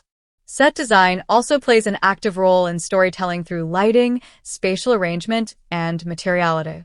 Reflective surfaces, glass partitions, and tanks are used not just for visual appeal but to create layered compositions that suggest transparency, isolation, or ethical observation. Characters often appear framed behind equipment, glass, or shadows, visually reinforcing tension and moral ambiguity. Spatial design emphasizes proximity and distance. Close, confined spaces heighten intimacy and tension, while expansive outdoor environments provide perspective, illustrating the broader consequences of ethical or emotional choices. Props are meticulously chosen to enhance both realism and narrative depth. Scientific instruments, monitoring devices, and containment systems are visually convincing and narratively functional, providing a tactile sense of discovery and experimentation. Environmental details, from water ripples to scattered notebooks, subtly communicate the ongoing presence of research, observation, and ethical inquiry. Even objects that might seem minor, a jar of preserved specimens, a small handheld device, or a notebook with annotations, become narrative anchors, contributing to character development and thematic resonance. Locations are carefully selected to balance realism and cinematic composition. Laboratory interiors, for instance, are constructed to allow dynamic camera movement, depth, and layered compositions, facilitating visual storytelling. Coastal and natural locations are chosen for texture, lighting possibilities, and metaphorical resonance, ensuring that every shot is both visually compelling and narratively meaningful. Transitions between interior and exterior spaces are fluid, reflecting the character's movement between controlled environments and unpredictable natural forces, reinforcing the thematic tension between human ambition and the unknown. Production design also integrates seamlessly with other cinematic elements. Lighting, visual effects, cinematography, and score interact with sets and locations to create fully immersive sequences. Bioluminescent lighting within tanks complements the organism's digital presence. Reflections on glass enhance depth and framing, and natural environmental sounds interact with score and performance to reinforce atmosphere. Every design choice is intentionally coordinated to serve multiple functions: visual appeal, narrative clarity, thematic depth, and emotional resonance. Even minor details in background and decoration are narratively motivated. Clutter, wear, and imperfections in the lab and living spaces suggest ongoing human activity, ethical complexity, and scientific inquiry. Outdoor environments, with naturally shifting light and weather, become living elements of the story, changing tone and mood as narrative stakes evolve. These choices give the film a dynamic, lived-in feel, ensuring that each location carries both aesthetic and narrative weight. In summary, the set design and locations of Anemone 2025 are deeply integrated with story, character, and theme. Every environment, prop, and spatial arrangement is carefully considered to create a believable world that supports narrative immersion, visual storytelling, and thematic depth. The film's production design transforms spaces into active participants in the story, from the controlled precision of the lab to the unpredictable beauty of coastal landscapes, enriching every scene and making the audience feel fully present in the film's ethical, emotional, and scientific universe. Do you want me to do that? The dialogue and script of Anemone 2025 operate with remarkable precision, balancing naturalism, thematic weight, and narrative drive to create a textual landscape as immersive and layered as the film's visuals and sound design. From the very first exchange between characters, the script establishes a rhythm that feels both organic and intentional, allowing conversations to flow in ways that reveal personality, moral framework, and emotional stakes without ever feeling forced. Characters speak in ways that are consistent with their professional expertise, personal history, and psychological state, yet the dialogue remains accessible to the audience, bridging scientific exposition with human emotion in a way that is seamless and engaging. One of the script's strengths lies in its ability to convey ethical tension through dialogue. Conversations often operate on multiple levels. At surface, characters discuss procedures, observations, or experimental data, but underneath these lines run currents of moral questioning, fear, curiosity, and interpersonal conflict. For example, a seemingly casual remark about the organism's behavior can carry implicit commentary on human ambition, responsibility, or ethical compromise. This layering ensures that dialogue never feels merely functional. It is always charged with narrative and thematic significance, allowing the audience to experience the story on both cognitive and emotional levels simultaneously. The script also excels in moments of emotional intimacy. Lines exchanged in quiet lab spaces or during reflective coastal sequences carry a weight that resonates precisely because they are understated and carefully chosen. Characters' moral hesitation, vulnerability, and internal conflict are often expressed not through grand monologues but through small, precise turns of phrase, pauses, and indirect commentary. The script leverages silence, implication, and subtext as much as spoken words, allowing moments of tension, revelation, or ethical reckoning to feel authentic and lived in. Sharpness and wit also punctuate the dialogue, providing contrast and relief in moments of tension without undermining narrative gravity. Subtle humor emerges naturally from character interaction, often reflecting personality or coping mechanisms rather than serving as overt comic relief. These moments help humanize the characters, balancing the film's ethical, cognitive, and scientific density with accessible, relatable exchanges. Dialogue is often multidimensional. It informs, entertains, and deepens understanding simultaneously, making the audience actively engage with subtext, moral stakes, and character psychology. Scientific and ethical exposition, which could easily feel dense or didactic, is handled with finesse. Characters explain procedures, biological phenomena, and experimental rationale in ways that are concise, accurate, and narratively compelling. Exposition is rarely blunt.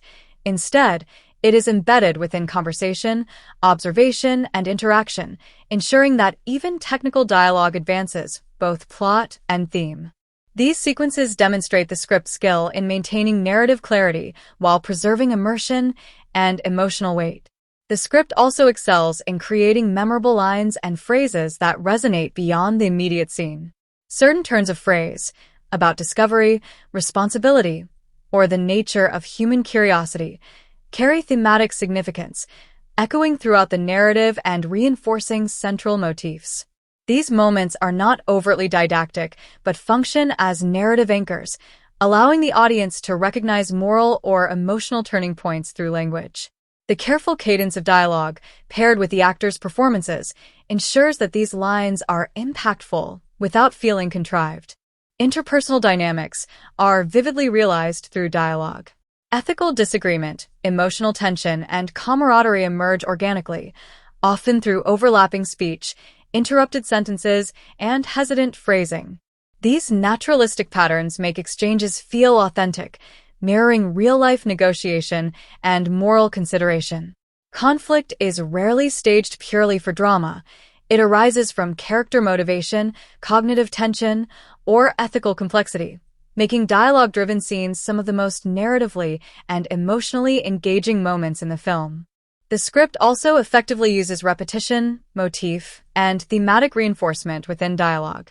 Key phrases, ethical questions, or observations about the organism recur across sequences, creating a sense of cohesion and thematic resonance. These repetitions are subtle, never heavy-handed, yet they reinforce the film's core concerns about memory, morality, curiosity, and human fragility. Dialogue becomes a narrative echo chamber, connecting disparate sequences and highlighting ethical and emotional stakes across time and space. Even technical or plot-driven dialogue is crafted to maintain rhythm and engagement. Characters rarely speak in monolithic blocks of exposition. Instead, lines are broken up with pauses, reactions, and physical interaction, ensuring that even information-heavy exchanges feel dynamic and alive. This careful attention to pacing ensures that the audience remains emotionally invested, cognitively alert, and thematically aware throughout the film.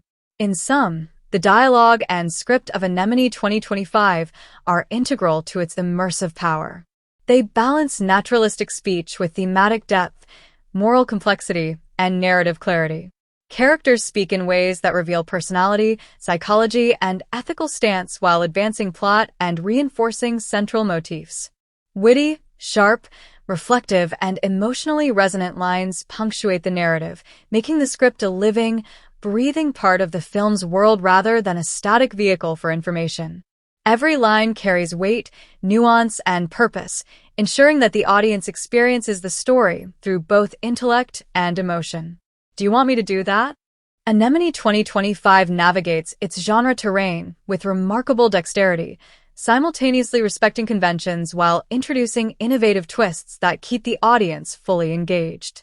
At first glance, the film situates itself in the sci-fi thriller space, drawing on familiar tropes, an enigmatic organism, high-stakes scientific exploration, and ethical dilemmas that test the character's morality. Yet the film immediately signals that it is not content to remain a standard genre exercise.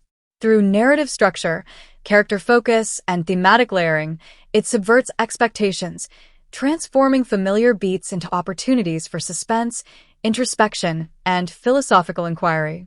The thriller component is masterfully executed, with tension arising less from traditional chase sequences or overt action set pieces, and more from ethical and psychological stakes. Every encounter with the organism carries potential danger, physical, moral, and existential. The audience is made to feel the weight of curiosity, responsibility, and uncertainty, creating suspense that is cerebral and emotional rather than purely kinetic. Even scenes that could easily fall into conventional, laboratory hazard cliches are reframed through layered cinematography, immersive sound design, and character-driven moral tension, ensuring that the genre's thrills feel fresh and purposeful. The film also experiments with sci-fi conventions in its portrayal of the organism and scientific exploration. Rather than relying solely on CGI spectacle or the alien menace formula, the organism is rendered as a nuanced, almost sentient presence, blurring the line between subject, moral catalyst, and narrative mirror. Scientific investigation is depicted with authenticity and ethical complexity, highlighting procedural rigor, observational patience, and the tension between ambition and responsibility. By grounding the speculative elements in real-world plausibility and ethical inquiry, the film elevates genre material into thoughtful science fiction that engages both intellect and emotion. Drama and character-driven tension are equally central to genre execution. The narrative invests in interpersonal dynamics, moral debates, and reflective sequences, often giving more weight to ethical deliberation than to traditional action beats.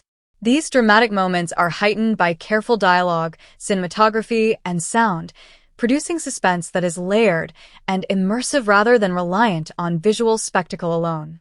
The genre's potential for emotional resonance is fully realized as characters navigate dilemmas that are ethically ambiguous, scientifically complex, and personally consequential, allowing the thriller and sci-fi elements to coexist seamlessly with human drama. Humor and levity are introduced sparingly, enhancing the balance of tone without undermining suspense. Witty exchanges or subtle observational humor often emerge from character personality, human error, or the awkwardness of intense moral confrontation. These moments function as tonal relief while deepening character development, showing that even within a high-stakes, suspenseful narrative, human idiosyncrasy and charm remain vital. Humor is never forced. It emerges organically from dialogue and situation, highlighting the film's skill in genre blending. Suspense is heightened through pacing, editing, and narrative structure that occasionally subverts linear expectations. Memory collision sequences, nonlinear ethical reflections, and overlapping timelines create tension by keeping the audience actively engaged in piecing together events and ethical consequences. The film avoids standard sci-fi exposition dumps or predictable thriller payoffs, instead layering suspense across emotional, ethical, and cognitive dimensions. This approach ensures that genre conventions, suspense, curiosity, discovery, are present but enriched by inventive execution. The film also reinterprets action-oriented genre conventions. While physical danger exists, the most impactful action occurs in subtle gestures, moral choices, and cognitive reckonings. Characters' hesitation, reflection, and interpersonal negotiation carry stakes as high as any chase or combat scene, subverting the expectation that thrill in a sci-fi context must always be kinetic. By doing so, the film challenges conventional genre formulas and shifts the focus from spectacle to psychological and ethical engagement. Visual and auditory design further reinforces genre blending. Lighting, cinematography, and sound create tension, highlight ethical stakes, and amplify suspense, while visual effects and production design integrate seamlessly with narrative and thematic aims. The organism's presence, the shifting coastal landscapes, and the interplay between lab and natural environments all serve genre functions while avoiding cliché. Thriller suspense, sci-fi wonder, and dramatic tension are conveyed through integrated design rather than overt or predictable cues. In essence, Anemone 2025 executes its genre with intelligence and innovation. It acknowledges familiar sci-fi and thriller conventions, but subverts them through ethical complexity, character-driven drama, subtle humor, and cognitive tension. The result is a narrative that maintains genre thrills while enriching them with thought-provoking ethical and psychological dimensions. Action, suspense, humor, and drama are carefully balanced, never feeling extraneous, and each element serves both narrative propulsion and thematic resonance. Do you want me to do that? Anemone 2025 subtly weaves social and cultural commentary into its narrative, using its sci-fi and ethical framework to reflect on contemporary issues without ever feeling preachy or forced. At first glance, the film appears to focus solely on scientific exploration and ethical dilemmas surrounding the organism, but beneath the surface lies a thoughtful exploration of human behavior, societal values, and cultural tension. The story becomes a mirror for modern anxieties about responsibility, technological advancement, environmental stewardship, and the moral consequences of curiosity and ambition. One of the most prominent aspects of this commentary is the exploration of ethical responsibility in the age of scientific and technological power. Characters' decisions around the organism resonate with broader debates about how society handles emerging knowledge, innovation, and ecological awareness. The film doesn't simply present these issues abstractly.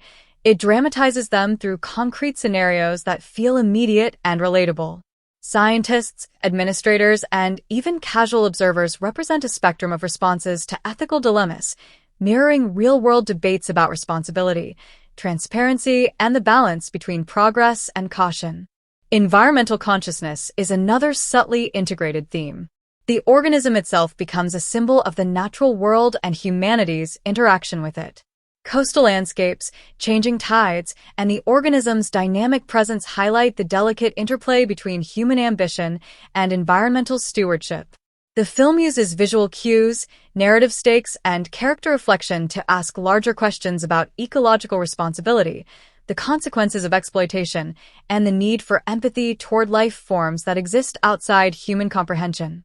These themes emerge naturally from the story and setting, never feeling forced or overly didactic. The film also examines the human tendency to prioritize ambition or curiosity over collective responsibility. Power dynamics, institutional pressures, and personal desire are explored through both plot and character interaction, reflecting contemporary cultural discussions about accountability, moral compromise, and ethical leadership. Characters' debates and conflicts often mirror societal tensions. Who decides what is permissible, how consequences are assessed, and what sacrifices are justifiable in pursuit of progress? The story presents these issues without offering easy answers, allowing audiences to grapple with moral ambiguity and cultural nuance. Memory, perception, and cognitive bias are additional layers of social commentary. By showing how characters interpret events differently based on personal experience, ambition, or emotional state, the film highlights how human perception shapes decision-making, ethics, and interpersonal conflict. These insights resonate beyond the story's immediate scientific context, offering reflections on contemporary cultural and social dynamics, including the ways communities, institutions, and individuals navigate uncertainty, risk, and moral ambiguity. Interpersonal relationships and communication are another area where social commentary emerges naturally. Conflicts, collaboration, and compromise between characters reflect real-world dynamics in scientific, professional, and ethical communities. The film portrays negotiation, miscommunication, and ethical debate as fundamental aspects of human interaction, underscoring the social complexity of working collectively under pressure. Moments of dialogue, hesitation, and moral reflection resonate as commentary on empathy, collaboration, and the challenge of aligning individual actions with collective well-being. Technology and knowledge are also positioned as double-edged swords, with both potential for human advancement and risk of ethical compromise. The organism and associated scientific tools represent broader cultural questions: how society uses, regulates, and interprets new knowledge, and how ethical frameworks must evolve alongside technological progress. By embedding these issues in character-driven conflict and narrative tension, the film turns abstract debates into palpable stakes, ensuring that commentary is emotionally engaging as well as intellectually stimulating. Cultural diversity and human variation are handled with nuance, showing that responses to ethical dilemmas, curiosity, and fear differ according to personality, background, and worldview. The film doesn't overstate these differences, but allows subtle cues, gestures, dialogue, decision-making patterns to reveal how culture, experience, and social context shape perception and action. This adds depth to both character development and social commentary, making the narrative feel reflective of the complexity of real human communities. Finally, the film handles sensitive and complex topics with care, layering commentary through subtle visual storytelling, dialogue, and character action rather than overt exposition. Ethical ambiguity, environmental responsibility, and societal pressures are explored in a way that respects the audience's intelligence, allowing reflection without manipulation. The integration of these themes within narrative, visual, and auditory elements ensures that commentary is organic, immersive, and emotionally resonant. In essence, Anemone 2025 uses its sci-fi thriller framework to comment on ethics, responsibility, environmental stewardship, societal dynamics, and human perception. These themes emerge naturally from plot, character, and setting, providing thought-provoking insight into contemporary social and cultural issues while maintaining narrative momentum and emotional engagement. Do you want me to do that? When you look at Anemone 2025 alongside other films in the sci-fi thriller genre, it immediately becomes clear that it occupies a distinctive space, balancing familiar genre conventions with fresh narrative, ethical, and visual ideas. While comparisons to other organism-focused or ethical dilemma-driven sci-fi films like The Thing, Under the Skin, or even Arrival come to mind, Anemone 2025 manages to carve its own identity through the way it integrates character psychology, moral complexity, and immersive visual storytelling. Unlike many genre entries that rely primarily on shock, gore, or spectacle, this film emphasizes ethical tension, cognitive engagement, and emotional resonance, giving audiences a different kind of thrill, one rooted in moral and intellectual stakes rather than purely physical danger. In terms of narrative sophistication, Anemone 2025 pushes beyond standard genre formulas. While films like The Thing center on paranoia and survival, or Under the Skin explores alien perspective and human detachment, Anemone 2025 combines the existential and ethical with a layered story structure that experiments with perception, memory, and nonlinear causality.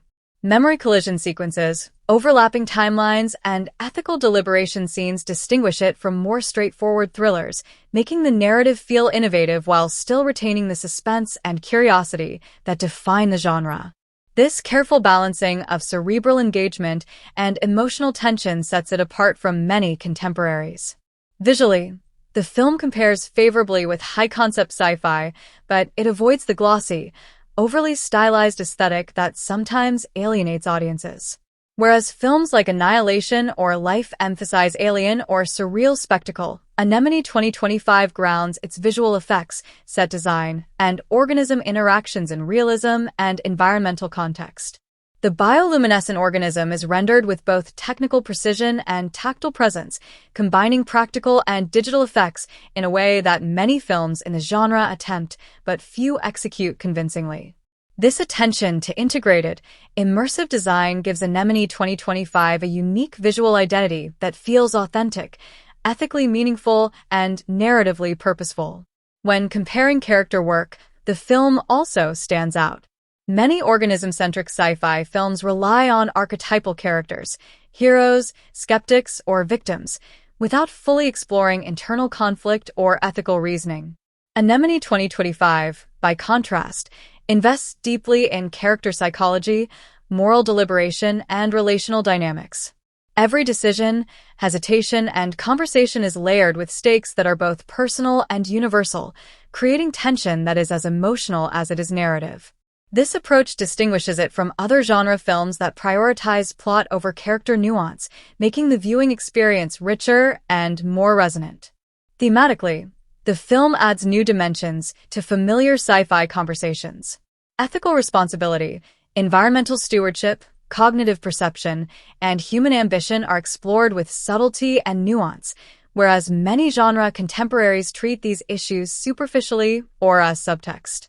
By embedding social, cultural, and ethical commentary into character decisions, dialogue, and visual storytelling, Anemone 2025 transforms familiar tropes, scientists investigating a mysterious organism, moral dilemmas, suspenseful sequences, into multi-layered explorations of humanity, science, and morality. This elevates the film beyond conventional thrills, offering both entertainment and reflective engagement. Even in the director's broader filmography, Anemone 2025 represents evolution and refinement.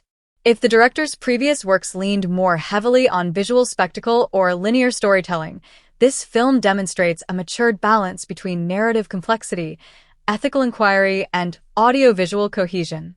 There's a clear effort to harmonize technical achievement, cinematography, visual effects, set design, with character-driven storytelling and thematic depth, showing growth in narrative ambition while retaining the director's signature aesthetic sensibilities.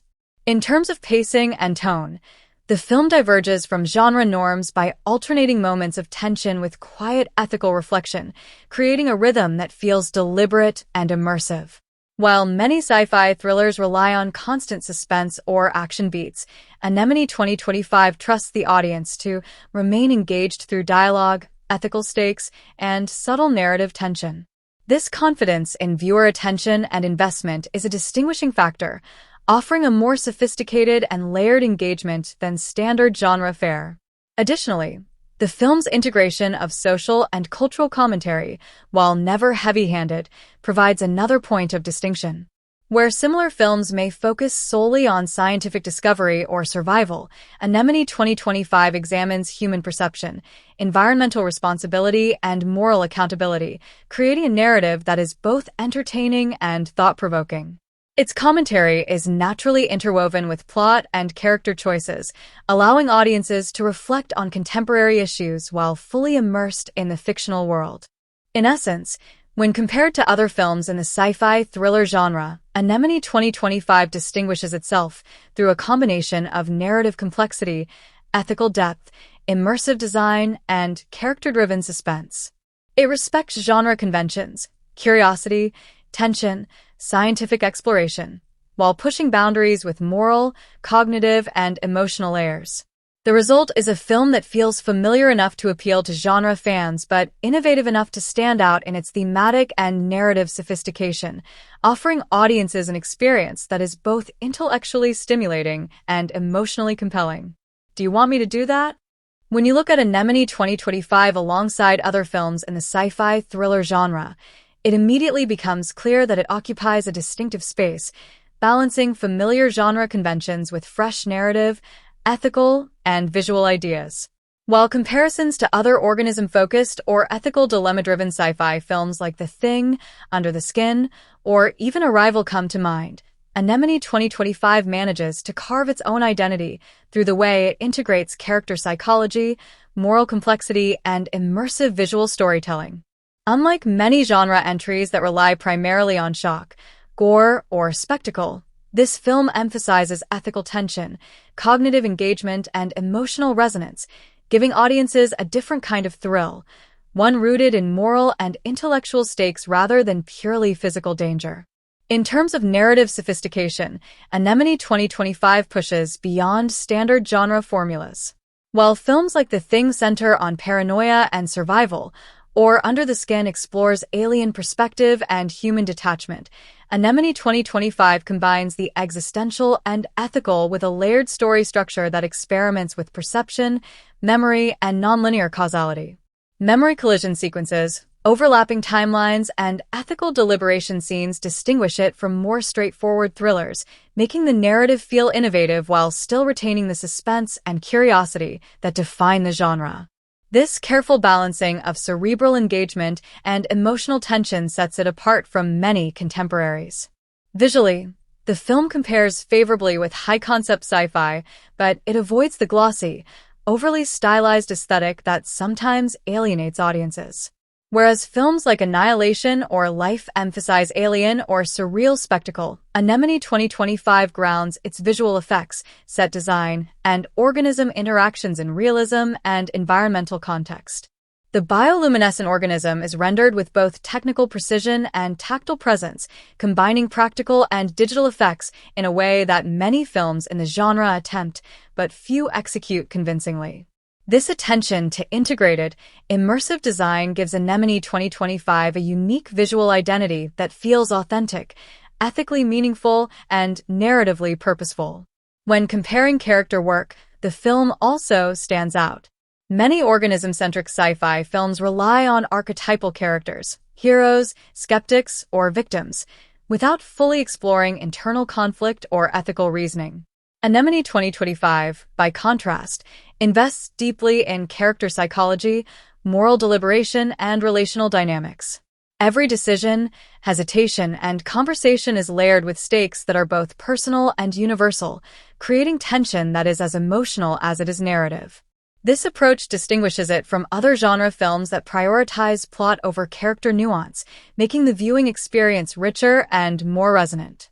Thematically, the film adds new dimensions to familiar sci-fi conversations. Ethical responsibility, environmental stewardship, cognitive perception, and human ambition are explored with subtlety and nuance, whereas many genre contemporaries treat these issues superficially or as subtext. By embedding social, cultural, and ethical commentary into character decisions, dialogue, and visual storytelling, Anemone 2025 transforms familiar tropes, scientists investigating a mysterious organism, moral dilemmas, suspenseful sequences, into multi-layered explorations of humanity, science, and morality. This elevates the film beyond conventional thrills, offering both entertainment and reflective engagement. Even in the director's broader filmography, Anemone 2025 represents evolution and refinement. If the director's previous works leaned more heavily on visual spectacle or linear storytelling, this film demonstrates a matured balance between narrative complexity, ethical inquiry, and audio-visual cohesion.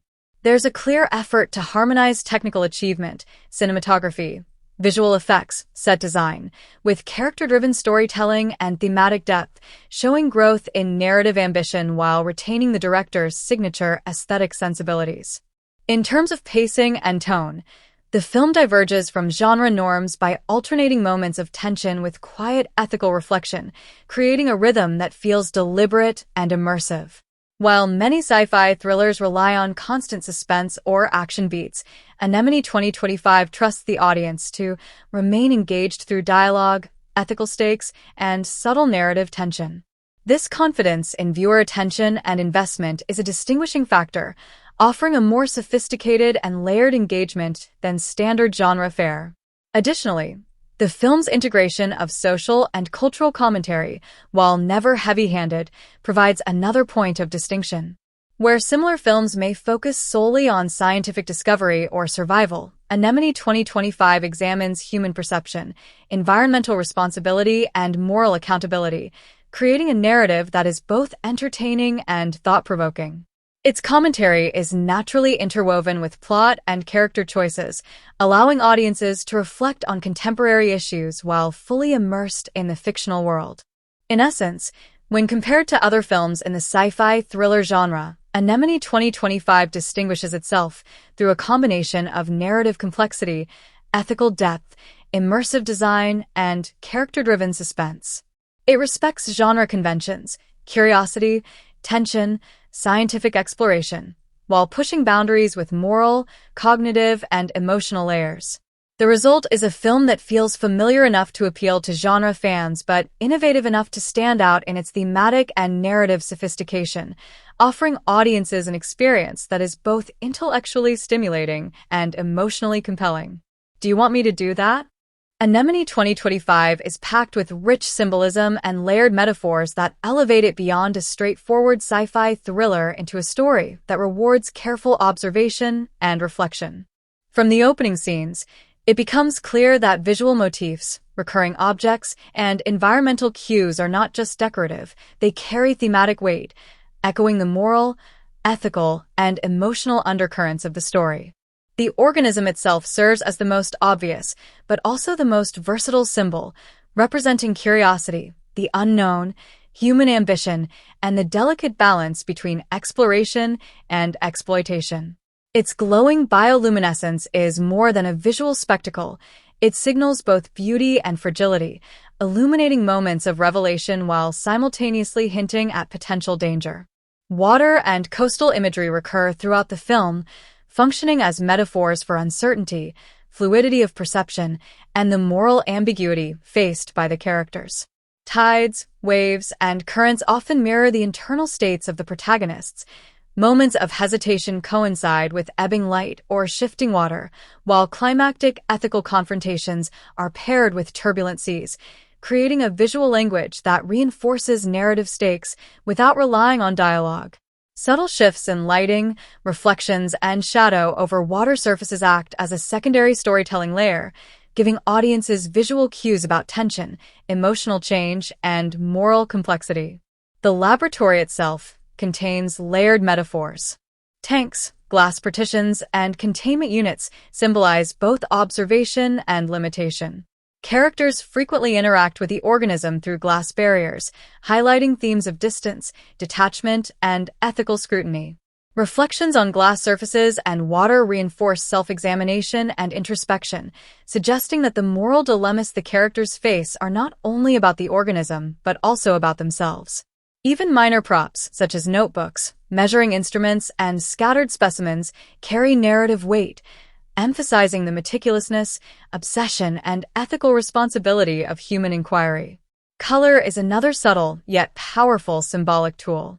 Bioluminescent hues shift with the organism's state, the environment, or narrative tension, signaling emotional and ethical cues. Cooler, muted tones often accompany reflective, moral, or suspenseful moments, while brighter or warmer glows punctuate discovery, revelation, or heightened stakes. These shifts are carefully orchestrated, functioning as a visual metaphor for knowledge, danger, and ethical consequence. They allow the audience to feel the organism's presence and the weight of decisions almost instinctively, before explicit dialogue confirms the narrative stakes. Memory and perception are threaded through the film with metaphorical depth. Recurrent visual motifs, overlapping shadows, mirrored surfaces, fragmented reflections, mirror the film's nonlinear storytelling and cognitive exploration. These symbols reinforce the idea that human perception is layered, subjective, and ethically consequential. When characters confront distorted or overlapping reflections of past events, the audience is reminded that understanding is never straightforward, and ethical decision-making is complicated by memory, bias, and perspective. The organism's interaction with humans carries metaphorical resonance as well. Each encounter is symbolic of negotiation between curiosity and caution, ambition and responsibility. Touch, proximity, and observation become visual metaphors for ethical engagement, trust, and risk. Even the smallest interaction, an extended gaze, a hesitant hand, carries symbolic meaning, highlighting the moral tension at the heart of the narrative. These visual cues operate subtly but consistently, guiding audience interpretation while enriching emotional and thematic engagement. Spatial arrangements and environmental symbolism further enhance meaning. Confined laboratory spaces symbolize human control, scientific authority, and ethical constraint, whereas open coastal landscapes represent unpredictability, natural law, and the uncontrollable consequences of human action. Transitions between these spaces are often mirrored by character reflection or ethical decision-making, reinforcing the connection between physical environment and moral stakes. The interplay between interior and exterior settings becomes a recurring metaphor for the tension between control and uncertainty, knowledge and mystery, human intervention and natural order. Even minor visual motifs recur with deliberate intention. Droplets on glass, reflections in water, subtle bioluminescent patterns, and recurring shadows all contribute to the metaphorical fabric of the film. They suggest fragility, interconnectedness, and consequence, creating a consistent visual language that complements narrative themes. These recurring symbols reward attentive viewers, allowing them to recognize thematic resonance and ethical subtext woven into almost every frame. The integration of metaphors and symbolism extends into the narrative structure and character arcs as well. Character hesitation, moral conflict, and personal revelation are often visually mirrored by environmental cues or organism behavior. The audience experiences these moments not only through dialogue or performance but also through the symbolic language embedded in mise-en-scene, cinematography, and visual design. This creates a multi-layered storytelling experience where intellectual, ethical, and emotional understanding converge. In short, Anemone 2025 uses symbolism and metaphor to create a layered, immersive world. From the organism's bioluminescence to reflections, water imagery, spatial arrangements, and recurring visual motifs, every element is deliberately designed to reinforce narrative, thematic, and emotional stakes. These symbolic layers reward attentive viewing, deepen audience engagement, and amplify the film's ethical, psychological, and aesthetic impact, making the story richer and more resonant than a surface-level sci-fi thriller. Do you want me to do that? Anemone 2025 may not be part of an established franchise, but it situates itself within the broader lineage of ethically driven, organism-focused sci-fi thrillers, building on a historical context of films that explore human curiosity, scientific responsibility, and the tension between knowledge and consequence. When compared to predecessors like the Andromeda Strain, The Thing, Under the Skin, or even Annihilation, the film demonstrates an evolution in both narrative sophistication and thematic ambition. It honors the foundational ideas of these earlier works, curiosity, risk, and moral ambiguity, while expanding the conversation with contemporary ethical, social, and environmental concerns. By doing so, it situates itself within a historical continuum of science fiction while offering audiences a distinctly modern perspective. The film reflects historical and cultural shifts in how science fiction has approached ethical dilemmas and human interaction with the unknown. Earlier films often framed organisms or extraterrestrial life as either purely threatening or purely mysterious, with human characters reacting primarily to survival stakes. Anemone 2025, by contrast, treats the organism as both a narrative and ethical catalyst, emphasizing relational and cognitive dimensions. This marks a historical progression from spectacle-centered storytelling toward ethically and psychologically nuanced narratives, reflecting contemporary anxieties about ecological responsibility, technological advancement, and human perception. Production design, cinematography, and visual effects further ground the film in its historical context, drawing from and improving upon techniques established in prior works. Laboratory settings evoke the sterile realism of mid-to-late 20th century science fiction, while advanced visual effects, subtle CGI integration, and immersive sound design reflect 21st century cinematic innovation. Coastal and natural landscapes echo the use of environment as metaphor in classics like The Abyss or Annihilation, but with an updated focus on subtle ethical and emotional cues. The film honors visual and technical conventions of historical genre films while enhancing immersion through contemporary audiovisual sophistication. From a narrative perspective, the film's ethical focus situates it within a historical lineage of morally reflective science fiction.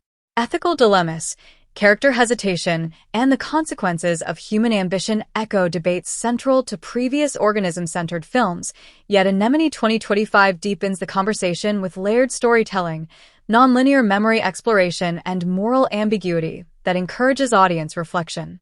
Where historical films might have relied on clear moral binaries or survival imperatives, this film emphasizes nuance, inviting viewers to interpret outcomes, question decisions, and consider the broader implications of scientific curiosity.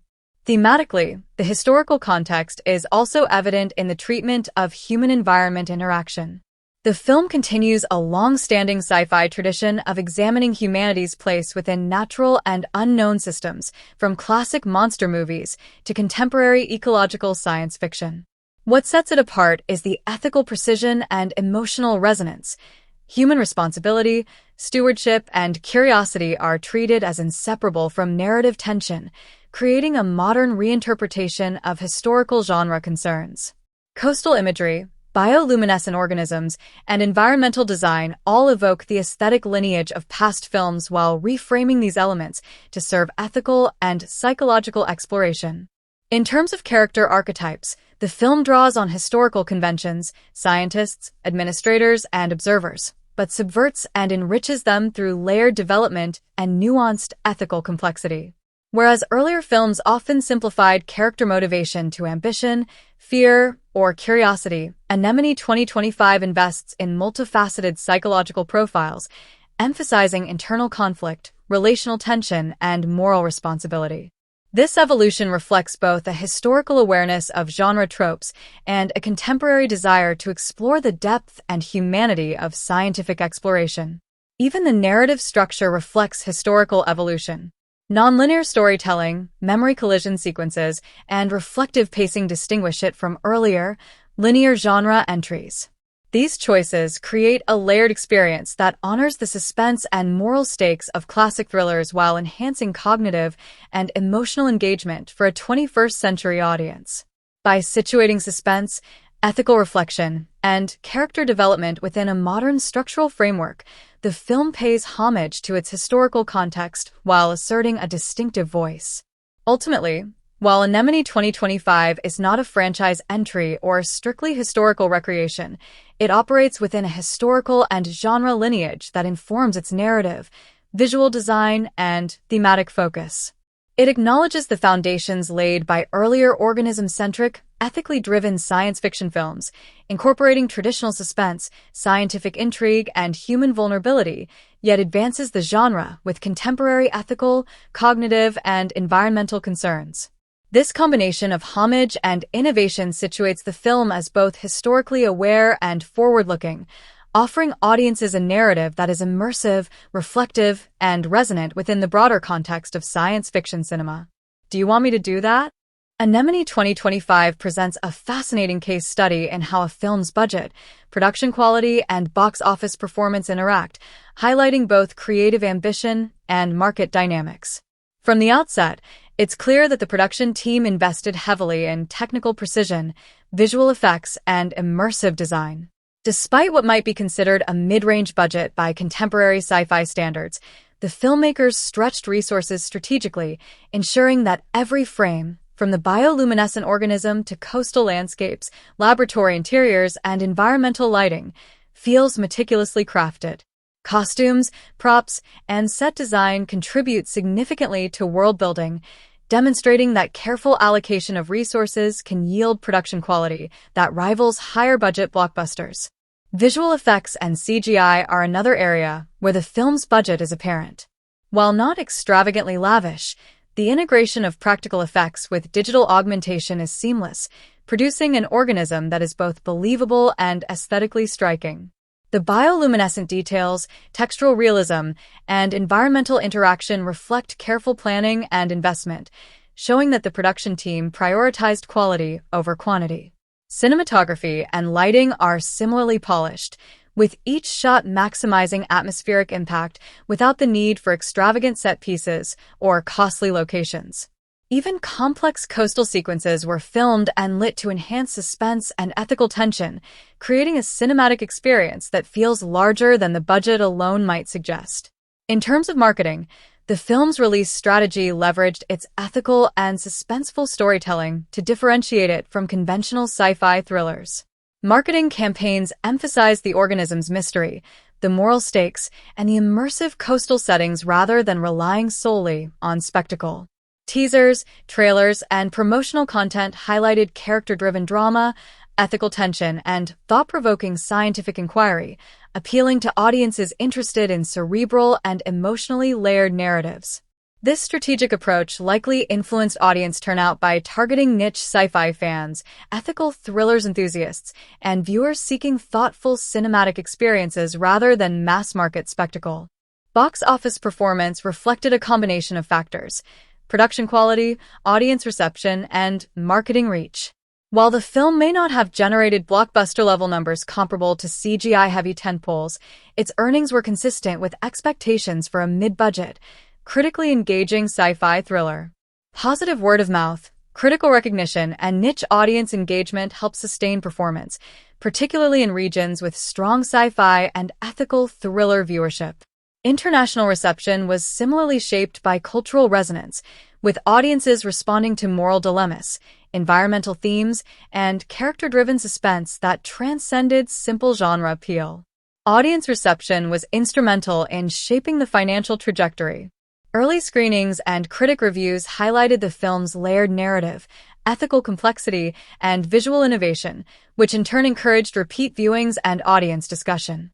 Unlike films that rely on spectacle alone, Anemone 2025 benefited from viewers' desire to revisit sequences, parse ethical nuances, and discuss thematic resonance, effectively extending the film's box office life through engagement-driven interest. This engagement-driven revenue underscores how narrative depth and production quality can translate into financial performance, even when a film operates outside traditional blockbuster formulas. Merchandising and digital distribution also played a role in recouping budget and enhancing revenue. While physical merchandise may have been limited due to the film's ethically and intellectually focused subject matter, digital rentals, streaming, and post-theatrical distribution capitalized on the film's visual and thematic appeal. Audiences attracted to high-concept storytelling, ethical dilemmas, and immersive visuals were drawn to digital platforms for repeat viewings, further extending the financial footprint beyond initial box office returns. Critically, the film demonstrates that budget and box office are not strictly proportional. Thoughtful allocation of funds, prioritizing practical effects, immersive cinematography, environmental design, and character-driven storytelling allowed Anemone 2025 to punch above its budgetary weight. Meanwhile, strategic marketing, niche audience targeting, and positive word-of-mouth amplified financial returns, creating a box office performance that reflects both creative intelligence and market awareness. In essence, Anemone 2025 is a model of how mid-range budgets can produce high-quality production value and how audience engagement, marketing strategy, and narrative ambition influence financial outcomes. Its success illustrates that careful investment in technical craft, character-driven storytelling, and ethically rich narratives can deliver both cinematic excellence and sustainable box office performance, even without blockbuster-level expenditure. Do you want me to do that? Anemone 2025 is a cinematic experience that deserves to be savored in the most immersive setting possible. While the film is slated for a limited theatrical release in the United States on October 3, 2025, with a wider release on October 10th, specific international release dates have yet to be confirmed. Wikipedia 1. For audiences in regions where the film is not immediately available in theaters, digital platforms such as Amazon Prime Video, Apple TV, and Google Play Movies often host films from Focus Features and Plan B Entertainment. However, as of now, Anemone is not listed on these services. To ensure you don't miss this compelling story, It's advisable to keep an eye on updates from official sources and digital platforms. Once available, streaming or digital rental would allow for a convenient viewing experience, though watching the film in a theater would provide the most immersive experience. If you're interested, I can provide updates on the film's availability as more information becomes accessible. 1. https://end wikipedia.org/wiki/anemone_%28 film %29 $UTM_source =ChatGPT.com. Anemone film.